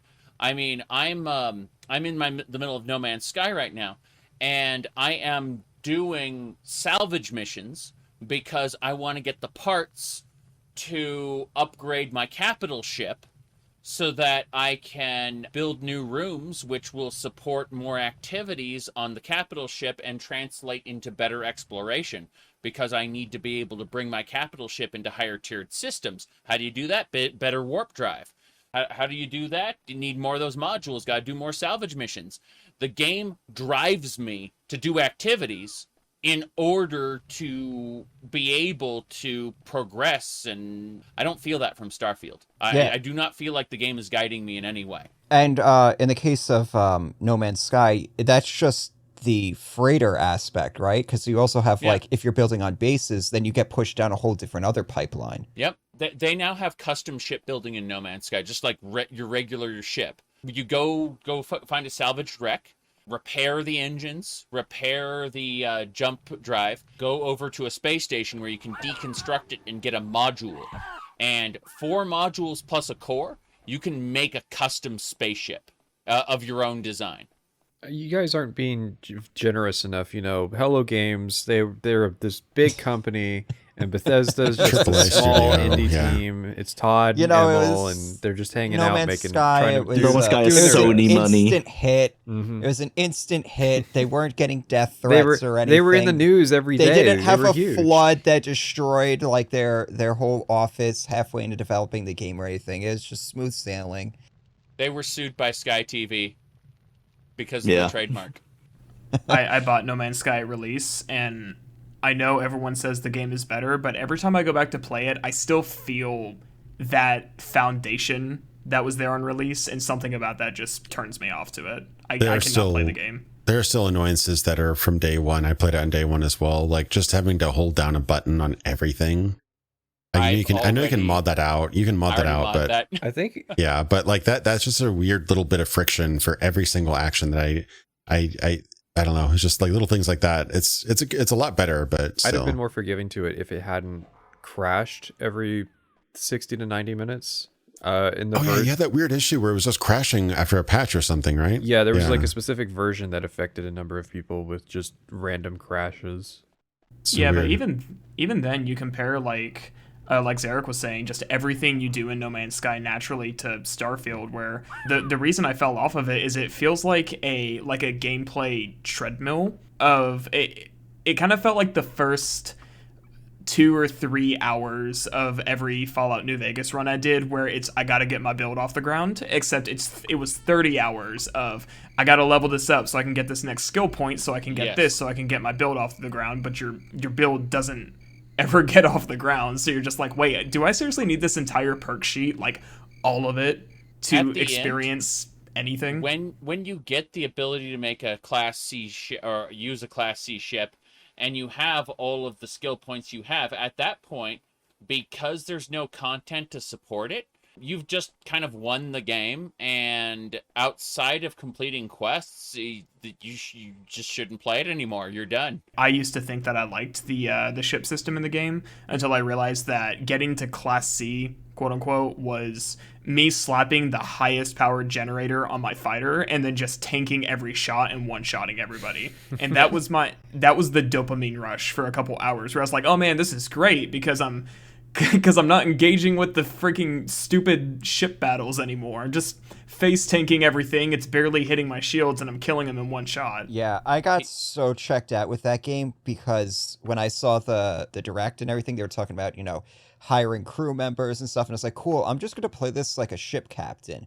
I'm gonna have a big ship with a whole I tried. I did a social build in order to do it too, and I was like, okay, awesome. They're terrible. Why are the Constellation members 2 orders of magnitude more skilled than the people you have to pay money to hire? Yeah.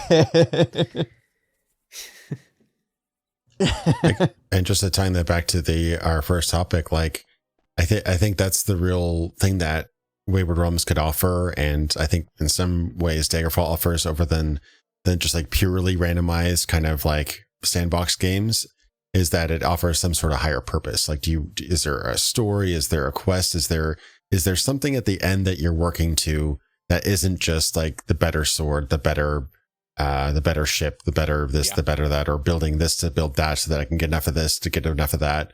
Well, it's also like the journey to doing that should be the reward in of itself. Yeah, and that's what No Man's Sky is. Like, the idea is that the journey is the game. Like, the journey to that, getting the biggest, bestest ship that has all the upgrades and everything. That is the game. Yeah. Whereas in Starfield's case, it's literally just this perpetual feeling of, when is the game going to start? Yeah. Well, when you finish the main quest, of course. Yeah.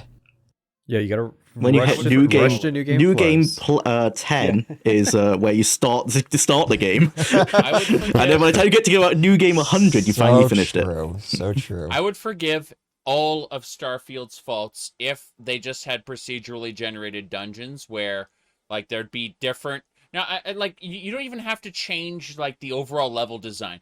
Just move some tables and chairs around, move enemy placements into different spots, give me different quest objective locations, and hide different loot piles in different places as opposed to having them be consistent every time.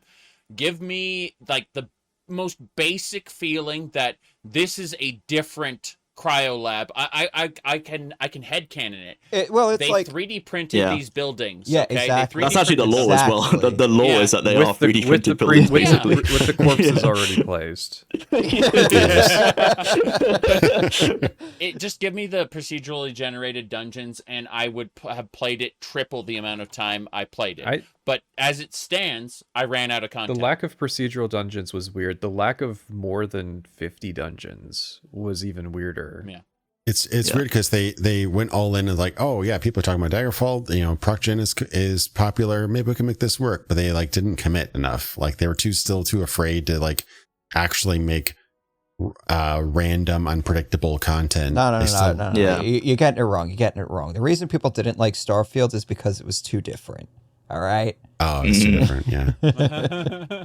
we just weren't ready for it. They didn't like it because they were lied to by YouTubers who lied about the design document.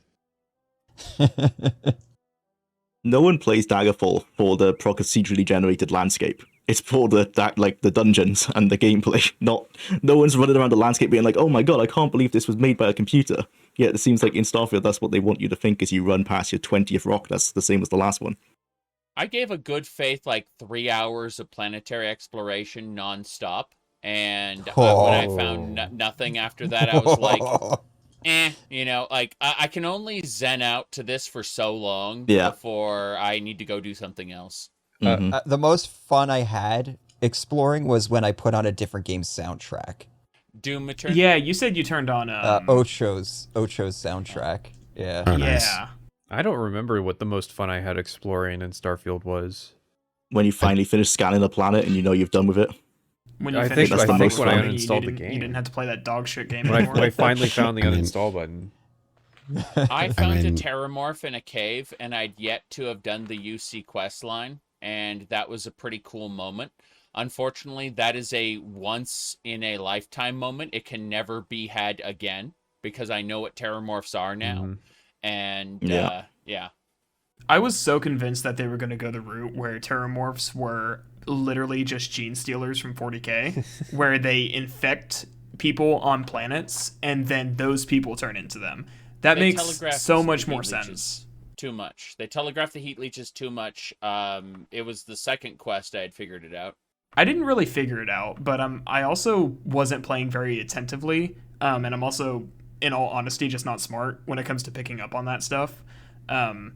So I wasn't surprised. I was just really disappointed. I was like, okay, this is the route they're gonna go, because you would at least think, and kind of my logic is it's like, okay, this is sci-fi. Unless there's some rapid genetic restructuring from the heat leeches to the terramorphs, you would be able to just look under a microscope and have your answer.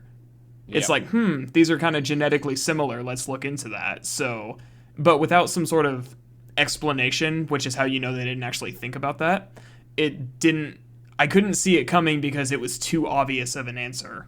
That's because they're not writing stories, they're writing scenes. The Exactly. moment needs to look cool or feel cool, but outside of anyone who thinks about it has already ruined the entire experience for themselves by thinking about it. I didn't even get the experience because Pat spoiled it for me because he was so blown away by how awful it was. He had to tell me. The DMs like me and Pat had while we were both playing the game, like it's fascinating. Like we were both just like a psychologist would have a field day reading our shit. We were both just losing our minds.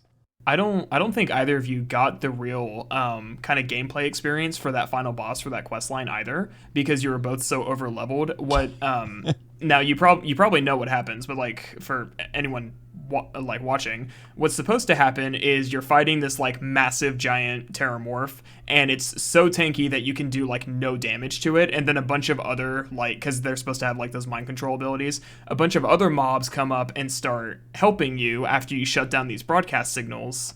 And once you shut down the last signal, like all the other mobs like help you kill the thing, and then they're just chill with you for a second. Although my game was weird and another terramorph joined in on the fun and was just like letting me chill after I killed it. So it's still not perfect. You know what? You know the point that outside of the story reveal with the Starborn, because I liked the idea of like a hostile alien species coming to like wreck your shit for having relics beyond your, your comprehension.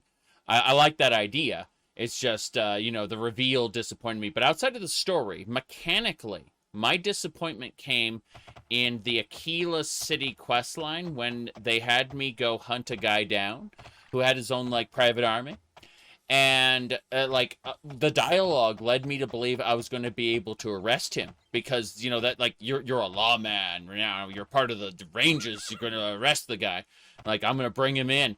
And it's, okay, so I'm going to use my stun gun, which the UC questline trained me to use. They taught me how to use stun guns in the UC questline. So I stun the boss, and it just goes, and it just kind of leaves an indicator over his head. You have to kill him to proceed. You have to put a cap in his head while he's stunned. Because, so lame. yeah, I'm a lawman. That's picking the dialogue way. options. Justice served. Yeah, I'm picking dialogue options saying I'm going to bring this guy in. And then the quest does not acknowledge me having stunned him. Rather, it's like, put a cap in him to continue. So there's a theory that there was going to be like more like bounty hunting where you could go and like actually incapacitate people because some of the ships have a brig asset. No. Get this. After you kill this guy and you finish that quest line, you receive the ship that has the brig. What? Yes, it's the Ranger ship. Yeah, this isn't a Battlefield Hardline. You don't get those types of arresting mechanics. Which here. is funny because 3 of the 5 quest lines are about working for law enforcement. Yes. I didn't even do the Exactly. Aquila City quest. I did both the UC Vanguard, and I had started Ryujin when I fell off. Ryujin is like the great filter of the game. So many people just fell off after playing it. It's like I could go play Cyberpunk instead. They just had their big DLC and their big patch and everything. I think I'm just gonna do that. And if you care about maxing out your character, you have to replay the Ryujin questline over and over on each new game to get the same perk. Oh, God. Was this some sort of like meta commentary for the people who don't just play one playthrough and turn it off? It's like this is your hell. You have to play Starfield repeatedly. I still have to make the second episode of my Okay, critique. the hunter. It's not The worth hunter it. is actually the hunter is actually a commentary on players who just can't give up, basically. Which is hilarious Yeah. because of how much I started to identify with the hunter the longer That's I what I'm played the saying. game. Yeah, he is. He literally became my favorite character in that game. Yeah, it just shows that there's a little bit of artistic, a little speck of artistic vision in there. Well, there is a quest that Walt gives you where he sends you to like go basically unfuck one of his projects and basically comes down to there's too many like cooks in the kitchen, and it Yes. literally just reads like some dejected quest designer at Bethesda, just like, please somebody help us, like Anyone in the Microsoft, corporate somebody. It's not just a quest designer. That is literally any big project manager who brought in a bunch of consultants and is paying them $1 a minute to give really shitty ideas. This happens in the corporate world. I'm not joking. It was a perfect reflection of it. Yeah, between the Hunter and the Raider questline in Fallout 76, we came dangerously close to seeing Private's villain origin story here. Like, if he would have resurfaced as some, like, Marvel villain, then I would not have been surprised. I'd be like, yep, look what you did, Bethesda. Oh, Bethesda. Oh, Shattered Space DLC. You looking forward to it? Oh, yeah. I can't wait. Originally, I was waiting for the update for to make my second episode, but then the update came and I got jump scared by it. So now I'm thinking, well, maybe when the DLC comes out, I'll make the second I was thinking episode. about making a comedic-themed follow-up for Starfield covering its DLC and the lack of happenings between now and when this update came out. Maybe I'll extort my fan base again. Be like, $500 Pay this me. time. yeah. I had hope for Shattered Space, but then I realized that the man who wrote Far Harbor quit Bethesda right after Starfield was released, and he was probably going to have absolutely nothing to do with Shattered Space. So, I'm glad you mentioned that. Who did write for Far Harbor? Because Will I Shen. tried to look online. Yeah, bullshit. That was Woshen? Yeah, well, okay, so he was a lead quest designer. I don't know if he actually got to write it, but I don't think Emil did. No, Emil didn't. So I think it was just a quest design / writing gig that Bethesda usually does. Yeah, I remember trying to look online, like, who did the writing for Far Harbor, because all, between playing it myself and seeing all the reviews, like, everybody kind of universally agrees it's way more competent than what came before or after in the game. I think a lot of Fallout 76's, like, questline woes started with Nuka World, from what I can understand. So I was like, there's no way that, like, Emil dropped the ball on the base game, and then you get this really, really good, or at least way more decent DLC, and then it goes back to being shit, and then the next game is shit, and then the next game is shit. It's like, who was this mystery person who put out, like, the one good DLC? And his poor Will Shen, who looked like he had a shotgun aimed at his cock every time he was interviewed. It is a kind of a cool way they did that. They did that with Fallout New Vegas as well. Like Josh Sawyer led the development of the base game, but Chris Avalon was running the DLCs primarily, and he did some writing for the base game as well. But like it's kind of like two different voices for the same game. It's kind of an interesting way of doing that, and you could definitely see. It gives you a lot of like outside perspective, but inside the game. To like, it's like Fallout New Vegas is commenting on Fallout New Vegas when you play its DLC. Yeah, exactly. And it also gives you like a stark difference of like, okay, this is the same tool set, the same engine, the same weapons and stuff. Here's what two different leads could do with the same stuff. Like with a Will Shen, for example, imagine if Will Shen led the entirety of Fallout 3, how different it would be. Be very different. I'm sure, possibly better. Who knows? Imagine if the people who made the Shivering Isles led Skyrim. Yeah. Instead of going to work on Kingdoms of Amalur. Oh, no. I know exactly one person who's done a video on that game, and I don't think he's uploaded anything since. Oh, yeah. I thought about a Kingdoms of Amalur video, and I was like, I didn't really enjoy playing it on stream, so... It's a tough one. It's really weird because it's hard to itemize what I don't like about it. It feels like but an there's MMO. Something there. It feels like an MMO, but without Yeah. the benefits of playing an MMO. Oh, Yeah. so it's like Dragon Age Inquisition then. Yeah. Yeah. They're Good point. without the grindy material gathering and without the timed mission board. It feels like Inquisition, but without those two things. That's why it's so funny to me that I hate all those things in games, and yet I can stomach a game like Genshin or Wuthering Waves or something, where it's literally all grinding. It's unapologetically trying to get your money because it's a gacha game, but I guess like the transparency makes it a little bit better, and it still has surprisingly good like combat mechanics underneath. I enjoyed the open world exploration of Genshin, but then when it hit the point where you have to spend your resin every day, I just dropped it like a rock. Genshin has a good open world. It has a phenomenal soundtrack. Me and one of my friends want to go see like a live performance of their orchestra because it's just so good. It has an interesting combat system with focusing on elemental reactions. It's kind of like Divinity Original Sin in that way. It's surprisingly good. Wuthering Waves has a very, very solid, like Devil May Cry like combat system. It's really fun, but the open world sucks and the music sucks and pretty much everything else about it sucks. And the story is not all there for most of it either. When comparing the two, it's like neither game is perfect, but I can still somehow manage to prefer those over something like Dragon Age Inquisition. So no, kind of went what's off up? off into the weeds. Do we have anything else to cover in terms of Daggerfall? Kind of got off into like Starfield and Bethesda in general. I did the whole Daggerfall bad thing, and that got you guys talking a lot, actually. So Daggerfall I'll bad. take that note. Shit talk Yeah. more things so that people fixate on them. Yeah, this one guy was shit-talking Breath of the Wild to promote his Zelda 1 like. And it was really good. Like, it pissed so many people off.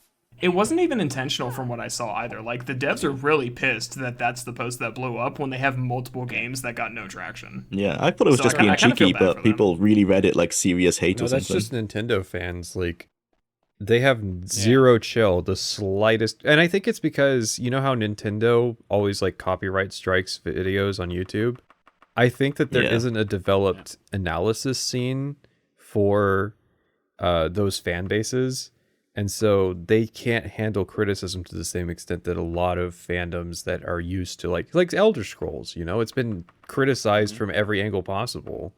Elder Scrolls fans are used to hearing about how their games suck, and they just kind of like, yeah, Morrowind's got these problems, Oblivion's got these problems.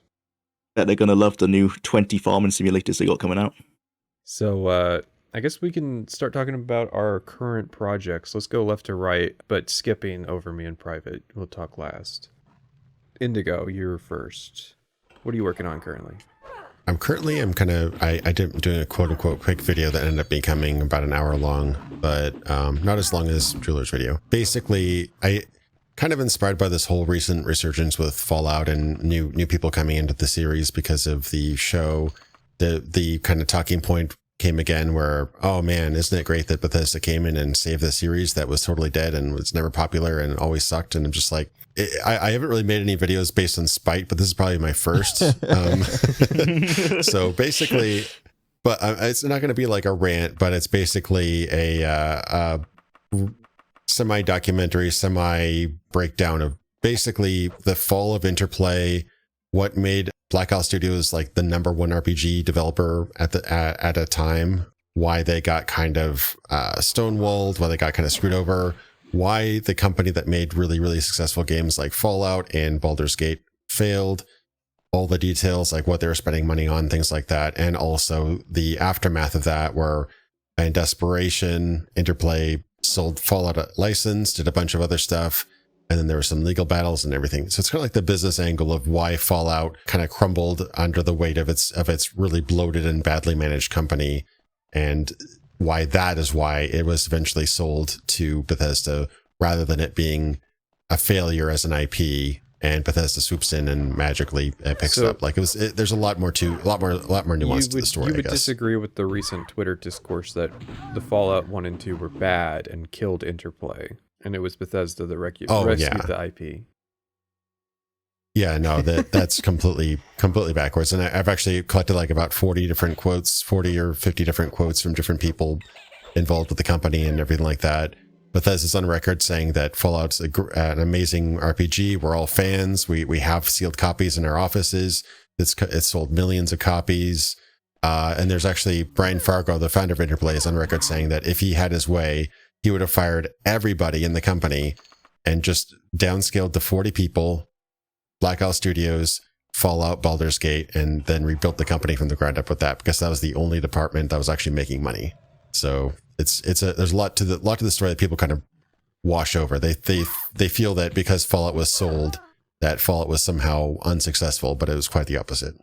Well, it's all right now because even the Fallout 3 fans are being lumped in with the Fallout boomers and stuff. I saw a graphic that I had to retweet on Twitter, which is like the Fallout 1, 2, New Vegas, and 3 fans standing there in like fascist attire, and then on the other side of the barricade is Fallout 76, 4, and the Fallout show fans, and it's just like, wow. We have we've come a long way. We have really come a long way here. Yeah, this is like lumping the UK in with the Axis. Like, that's just not right. I mean, under the fascist allegory, I would say it's like if Fallout 1 and 2 are Germany and then Italy is Fallout 3. And just looking at them like, why are you here? Yeah, I responded to that tweet. That was great. I think somebody else had a great follow up to that too, where it shows like the Marines and then like the clown. So good. It sounds interesting. I'm very much into the kind of business history side of the industry, especially 90s era stuff, because it's a less well known or documented at this point. So it sounds like a very interesting documentary you're cooking up. Oh, thanks. Yeah, I'm editing now, and hopefully going to be done in the next month or so. But yeah, I specifically didn't want to. I try not to make redundant content, so I already kind of covered roughly the Fallout series. I could do it in much more detail, obviously, but I try to keep it focused on the business angle. Like, these are the things that went wrong. This is where money was spent, stuff like that. And hopefully it'll be an interesting thing that people haven't really covered yet. And it's a lot harder to. I'm sure you're kind of finding it too with the WoW research. We don't have nearly as much data as the further you go back in game dev than you do now. Like finding some of the documentation and some of the reasoning and data about some of the stuff has been quite a it was dig. Only around like 2002 2003 when people started having the idea of like, hey, maybe we should actually write some of this stuff down. Yeah. Jwlar, what are you working on? I'm stretched between 4 or 5 projects at the moment. Wow. So yeah, I've been streaming the Fallout games, and that's essentially going to be a challenge video. The challenge was that if I beat all of the Fallout games under 180 hours, and I got to 180 hours, basically calculating how long the water chip will take the run out in Fallout 1 if you converted Fallout 1's time frame of I can't remember how many days it was. If converted that amount of days into the Fallout 4 timescale. So it equals 180 real world hours. Can I beat the entire Fallout series in that time? But the idea of why I was doing that live stream is to juxtapose the Fallout games between each other, because my big project for next year is doing a retrospective on every Fallout game. So it's probably like 3 to 4 hours per Fallout game throughout the entire series. So the whole point of the stream is to essentially open my mind and play games like, because it's based on a random wheel, so I'm playing Fallout 1, Fallout straight past, then to Fallout 4, back to Fallout Brotherhood of Steel, to like Fallout 3, and you're seeing how these games are like so drastically different from each other that at points it doesn't even feel like it's in the same universe. And that's one project? That's just the one project, and I mean that's just the challenge video is the stream, right. And then that will actually lead into 6 retrospectives. I have always been wary of I'm going to tackle the whole series in one video type projects. Oh, that won't be one video. That will be split across 6 videos. But that's still that's challenge like a video full year of content production. Oh yeah, and I around that I'm gonna dot in smaller stuff, like I just did like a pissed retrospective for April Fools, so like smaller things that won't take too much time. But yeah, Elden Ring is good. Elden Ring is good. Like that one. that was just jumping on a trend, and I'm not gonna do that ever again. That was before the channel took off. But yeah, mistakes. I should probably take that video down actually. Forgot it's even up. But with then right now I'm working on an Alone in the Dark review for the newest one that just came out, because it's basically a follow-up from my Alone in the Dark retrospective for the original one. In that retrospective, I said I wasn't too excited for the remake that just came out because it didn't look promising, and I was quite surprised. It's not amazing. I'd say it's slightly above average as a horror game. I'm kind of making a review on that. One is it's just a follow-up, but 2, it's a a lot better than I thought it would be. And I'm also working on the Diablo retrospective, which is in editing at the moment. It's just such a long video that editing takes forever on that kind of thing. And and the Starfield episode 2, which me and Evan Prince are working on. We've been working on it in the background. We were waiting originally for the May update. That's come and gone. We are still working on it. It's just we've got so many other projects going on that the goal is to finish the Starfield Starfield critique before the 1 year anniversary. Why did that end up being kind of a split project? So we originally wanted to do it in 3 episodes, just because we wanted to not be stuck on one project for a long time, because we were doing like our own stuff. Like Evan is a workhorse and he works on multiple projects at a time, one after another, just banging them out. So he didn't want to be like stuck on it for an extended amount of time. And we were still working out like how to work together as well. So there was like that whole kind of thing. So yeah, that was originally going to be 3 episodes. It's probably going to be 2 episodes now. Okay. It sounds like you've got a full plate. Mm-hmm. I have not seen your first Starfield part. I wasn't excited to watch Starfield videos, especially after mine came out. Yeah, I'm in the same boat. Probably not worth. It's probably worth waiting for the full one, because I messed up the audio in the first episode. I messed up my EQ and put too much bass in my voice, because my reference headphones aren't too bassy, so I didn't realize it was a problem until I checked it from my speakers, and that was after I uploaded the video. Ooh. So that was a mistake. Yeah. Well, these things happen. I do know. Yeah. I do not even a little bit of audio editing besides basic noise suppression. He lives the blissful I life. overthink it. Yeah. Salty, what are you working on? Yeah, there's been a lot of Fallout and more relevant stuff, so this is going to come out left field. I'm making a video on a indie Souls-like based on crabs called Another Crab's Treasure. I'm a little bit obsessed with this game. It's been a lot of fun. The more I talk about it, I am realizing the insane amount of research these people put into crabs and crab species. I'm getting all the weirdest facts. It's kind of crazy. This is the first game, so this is gonna be like a soft relaunch, because last video on my channel was a bit of like a channel update about like mental health stuff, mostly doing fine now. This is kind of like my first real big video coming back. So it's kind of interesting that it's like on a game that I actually have really enjoyed playing. This is the first game where I like it so much, I decided to, instead of making my own thumbnail, commission an artist, which, interestingly enough, she actually messaged me back with an update while we were talking. It's not finished. You can't show chat, but I'm gonna give you guys a sneak peek just so they can be jealous when they watch this later.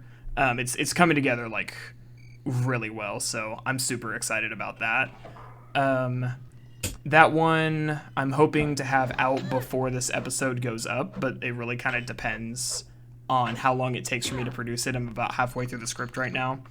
So it's been a lot of fun. After that, I already started recording some Wuthering Waves. Probably gonna pivot and do a short video on that one as well, because I was really impressed by all those gameplay mechanics minus the gambling mechanics that I was talking about. After that, later this year, I need to finish my Ragnarok video. I haven't been working on that in probably since about December to January.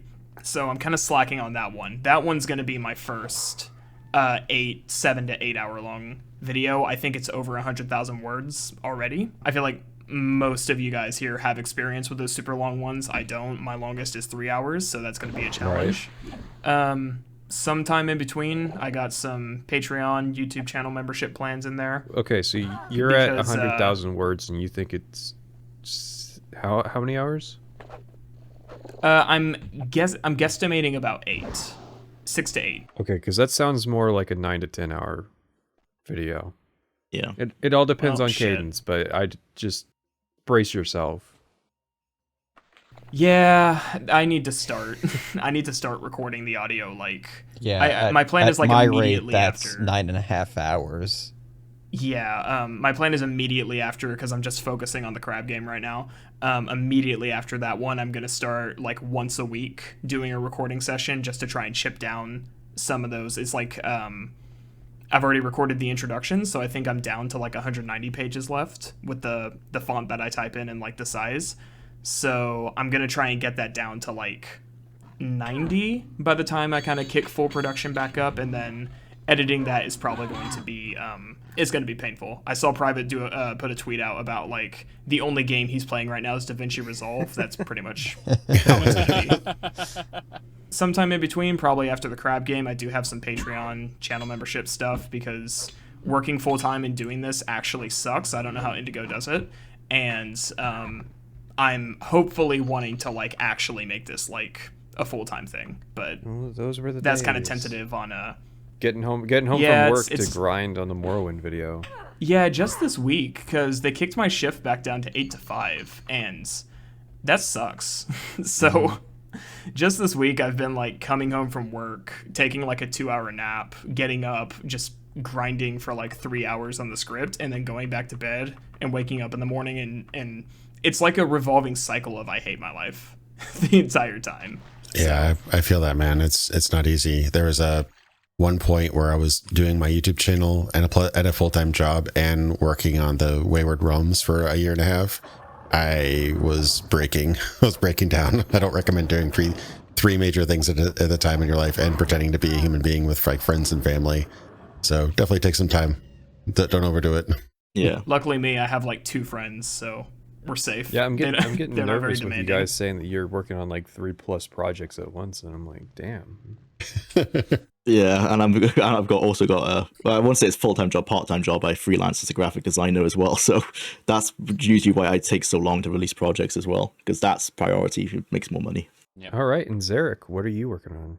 So, unlike most people, I'm not grinding out growth for my channel. I actually use YouTube and Twitch as a source of entertainment. And the people think that I stream to entertain them, and I might do that. But I'm actually entertaining myself by the act of streaming and making videos.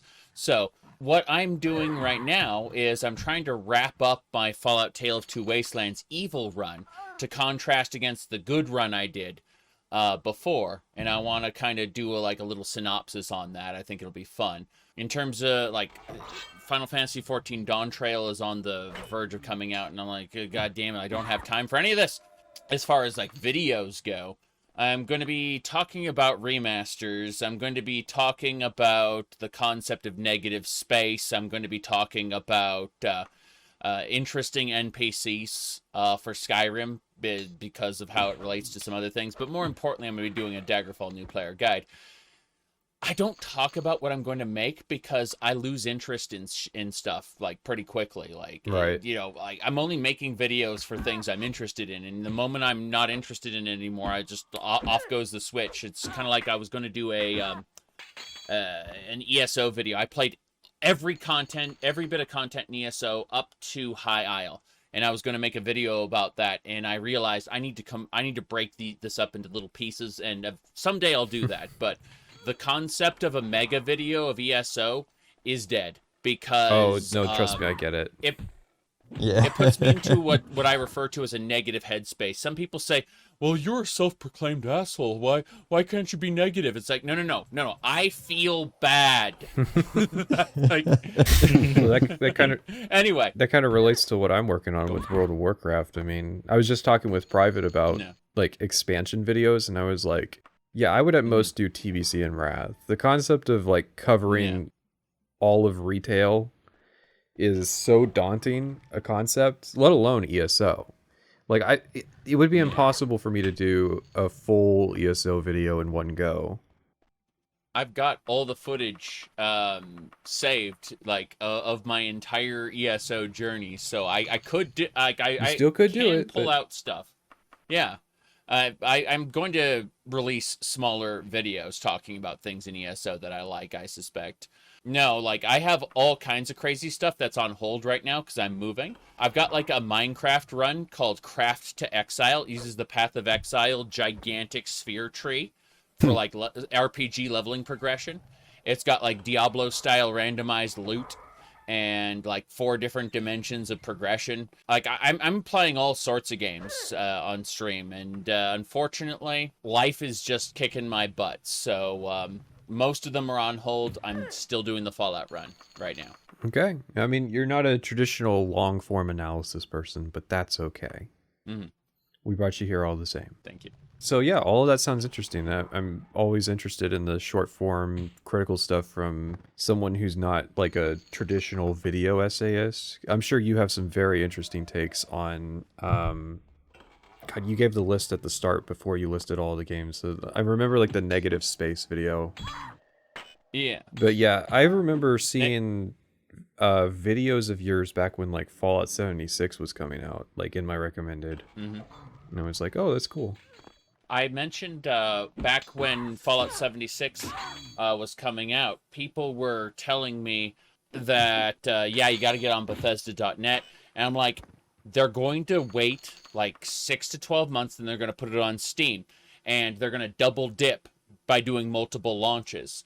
And people didn't like me saying that, and then it happened. And I was like, what did I tell you? Like, they're predictable. Nobody apologized, did they? No one apologizes. Yeah, I've definitely noticed that in being a YouTuber, is that like I can call things and at the time be criticized for it and then be right ultimately, and nobody ever comes back and is like, yeah, I guess you were right. Yeah, my for me that was when Phil Spencer started like catching shit recently, and you had like Kotaku posting articles being like, Phil Spencer's kind of full of shit, and I was just like, I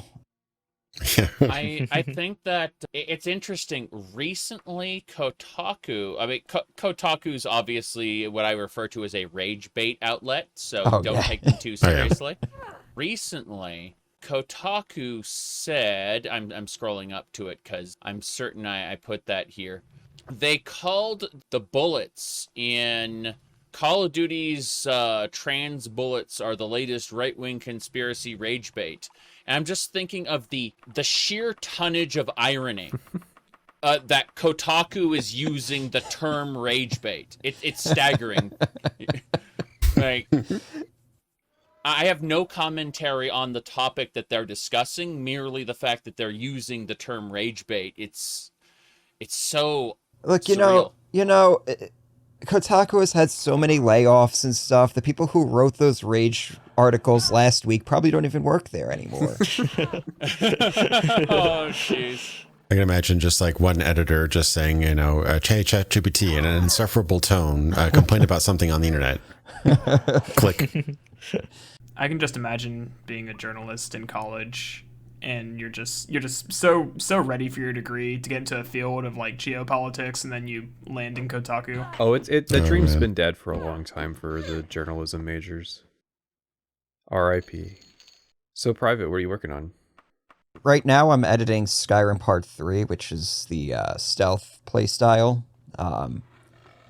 That's coming along. I'm hoping to have some stuff out relatively soon. Other than that, I was working on a City Skylines 2 video, and then I started watching other people's videos on it because my script was turning out very positive. And I started watching other people's videos, and they were extremely negative. And I was like, all right, normally I'm fine with being the contrarian, but this is kind of a different situation here. And then they announced like they're going to release an update that's going to like overhaul the entire economy of the game. And that was basically what my entire video was about, was talking about the economy. So I was like, okay. Oh, that sucks. I'm going to just shelve that for now and just work on Skyrim. And other than that, working on a World of Warcraft video. Yeah, you're specifically handling Season of Discovery.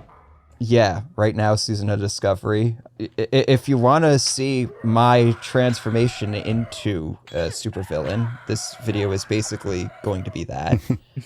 Because World of Warcraft it kind of just broke me. So basically, we were going to do co-op classic era, and we picked like a terrible time to do it. The worst time. And so we switched to SOD, and then SOD decided to die too while we were in the middle of it. Just right as I was starting to have fun, because like the whole thing was like Pat was healer, I was tank.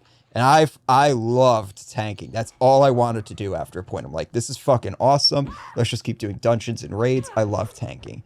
And then like literally the next day, phase 3 rolls out, and just, oh boy, it's a story. Did you ever consider that you think you do Like, you think you like that, but you don't?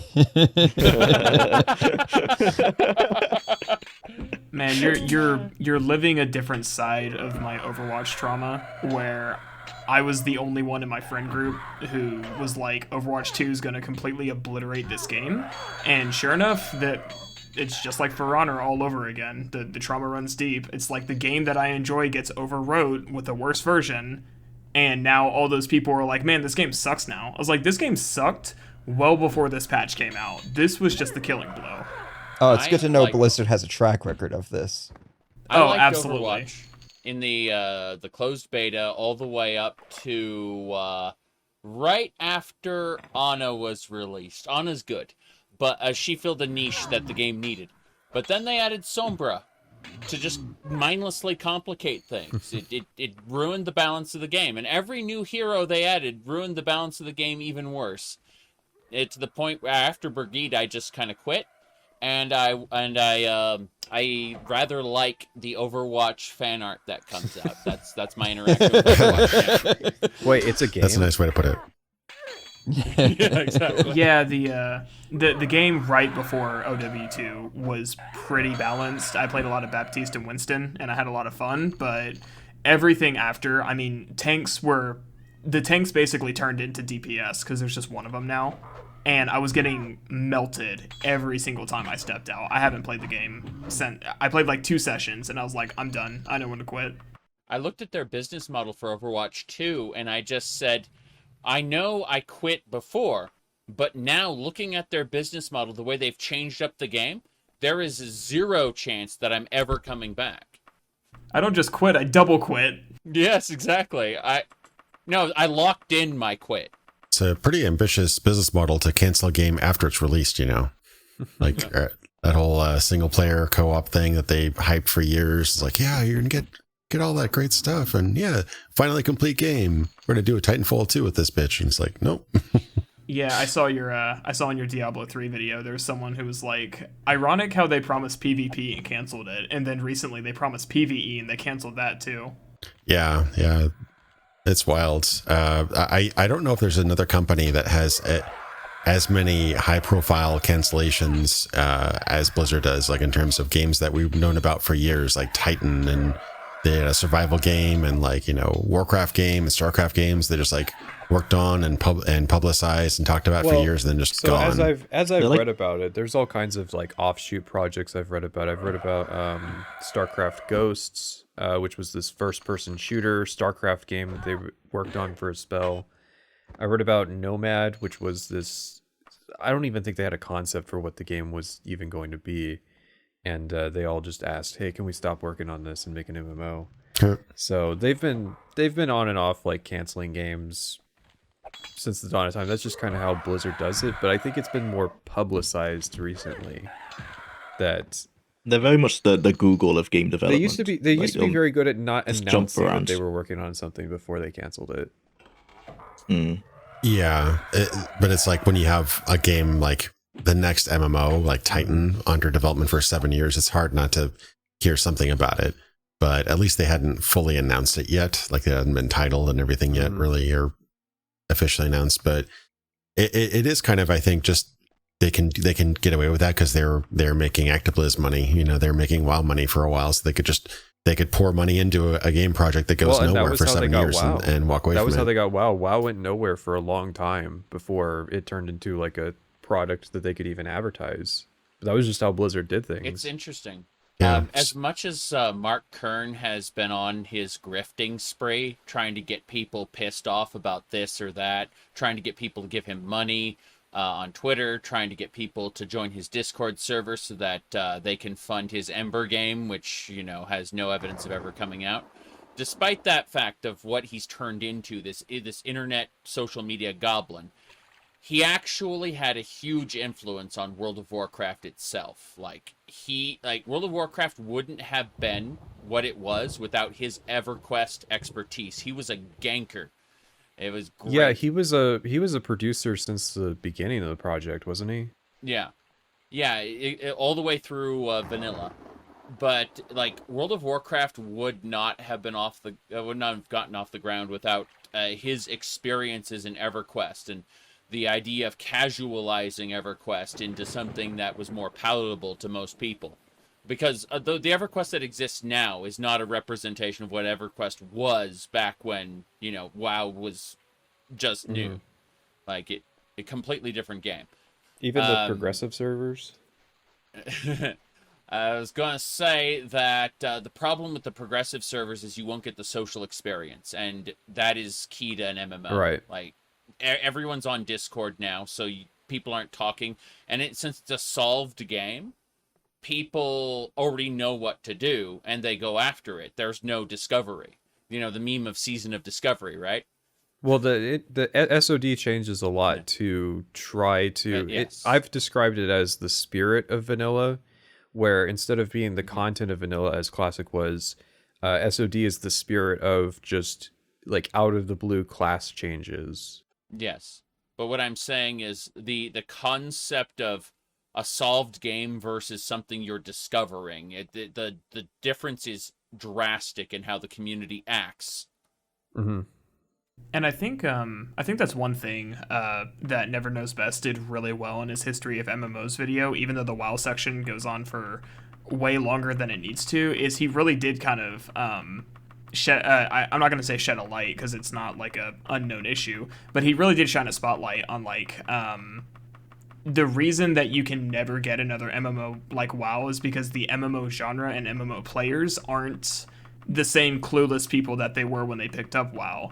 It's like there's been so much kind of like homogenization in the in the actual genre that you can't undo the like laser focus on efficient gameplay and playing efficiently and efficient building and clearing raids in a matter of like hours. You can't undo all that. Yeah, you would need an entire paradigm shift to like catch people off guard again.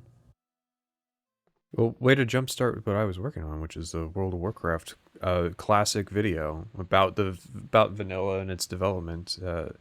Crossed the 11-hour threshold yesterday. Oh. Damn. Cool. I look forward to having that on my third monitor while I do other things. That sounds awesome. Yeah, I've done a lot of work into researching it, interviews, books, podcasts. I'm just absorbing all of it, working it into discussing the various areas and development. And I talk a lot about how it was back then and how it is now. Like even years after Classic's relaunch, the weird new way that people play the game in response to it having been solved, they come up with these new ways of engaging with it that I think are interesting in their own rights. But it's a Frankenstein project. It is. I would say it's probably the messiest script I've written so far, but that's because of a fundamental format shift from working on an Elder Scrolls type game to working on an MMO. I never want to do another MMO. I saw your Obsidian the map of all the different stuff. Like I downloaded Obsidian on your recommendation. I'm like, oh my god, how many freaking articles and citations does this man have? Mm-hmm. It looks like a mess. I also downloaded Obsidian, and I literally just use it as like OneNote. I don't even use any of the fancy features. It's just a really, really nice. That's the nice thing about it is it's anything you want. You can engage with it a little bit, and then down the road, if you decide that you want to like step in deeper and embrace it, it'll all work. It just works. Works. There's an app image for Linux. I'll grab it.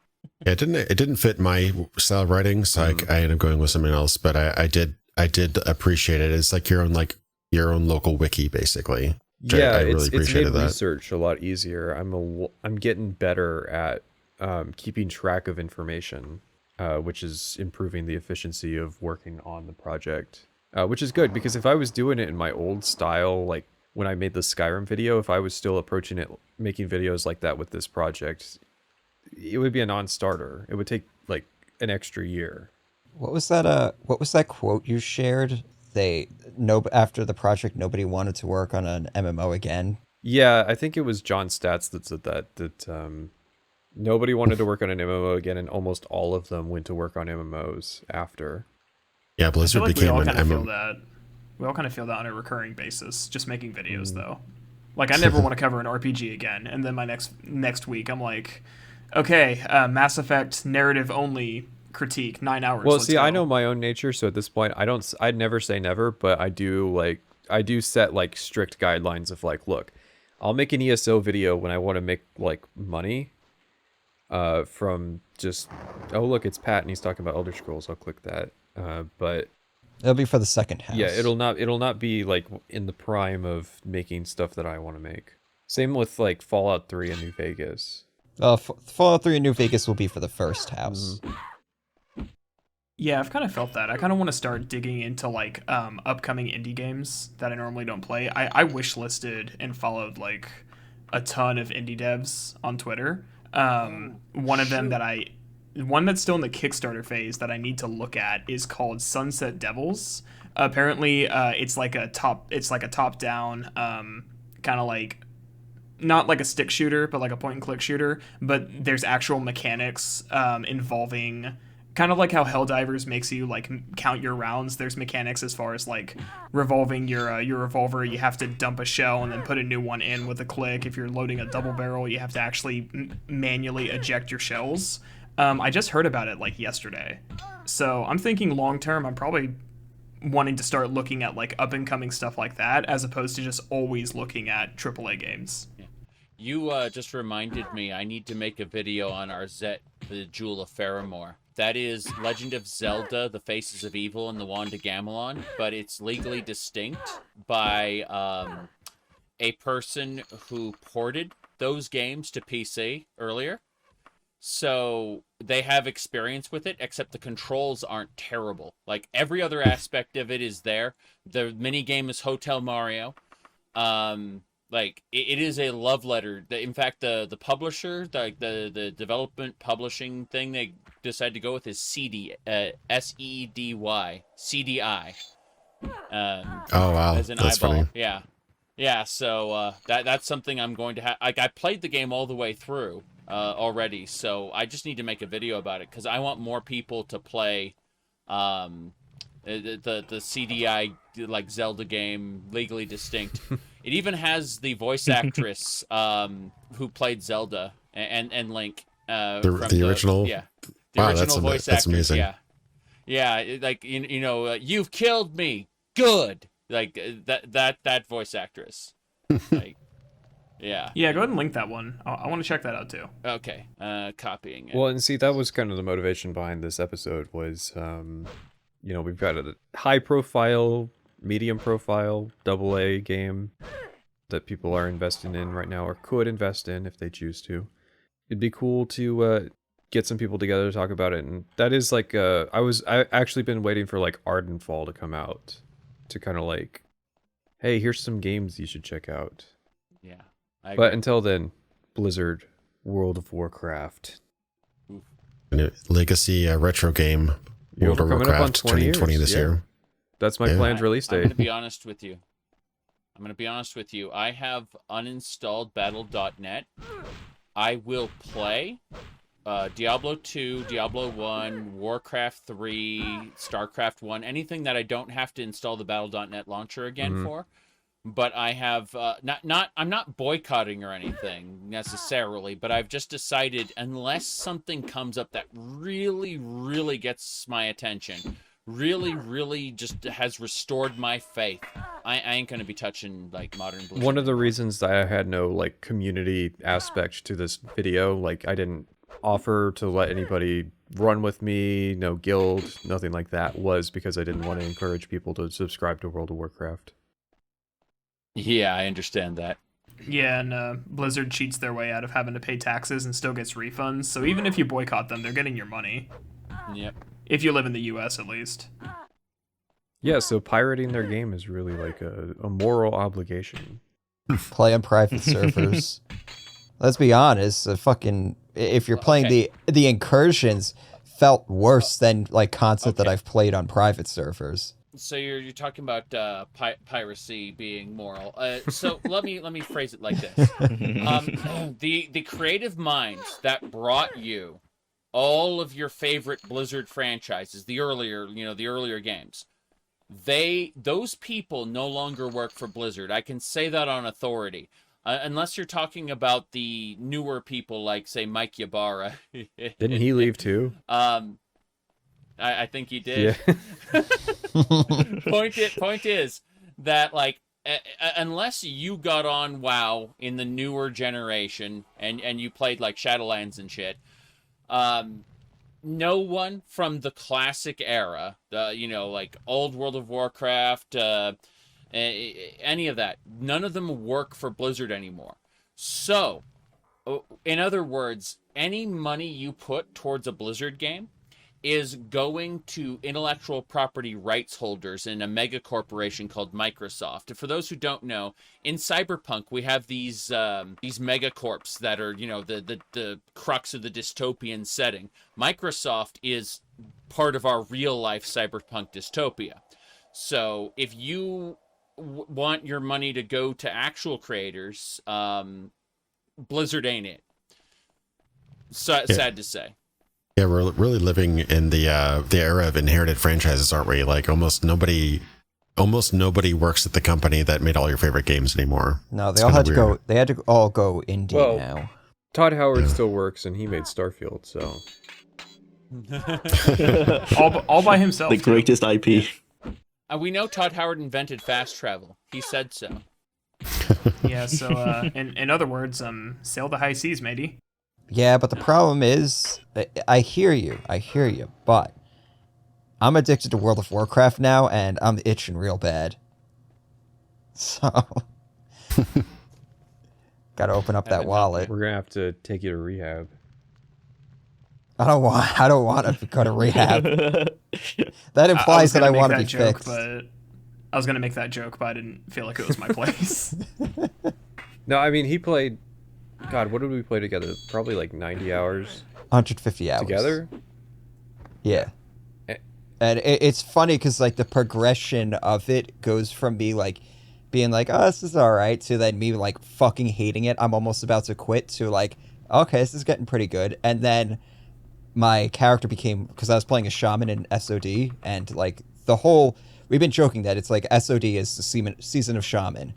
And my character got so fucking overpowered where we'd be doing raids and dungeons and stuff, and I would keep jacking aggro as a DPS because, like, I just pumped so high. And that's what got me hooked. I was just like, uh-oh. You're stuck in a terminal power fantasy. Yeah. Thank you all for watching, everybody. I'm running out of time. We've been wrapping up for like 2 hours.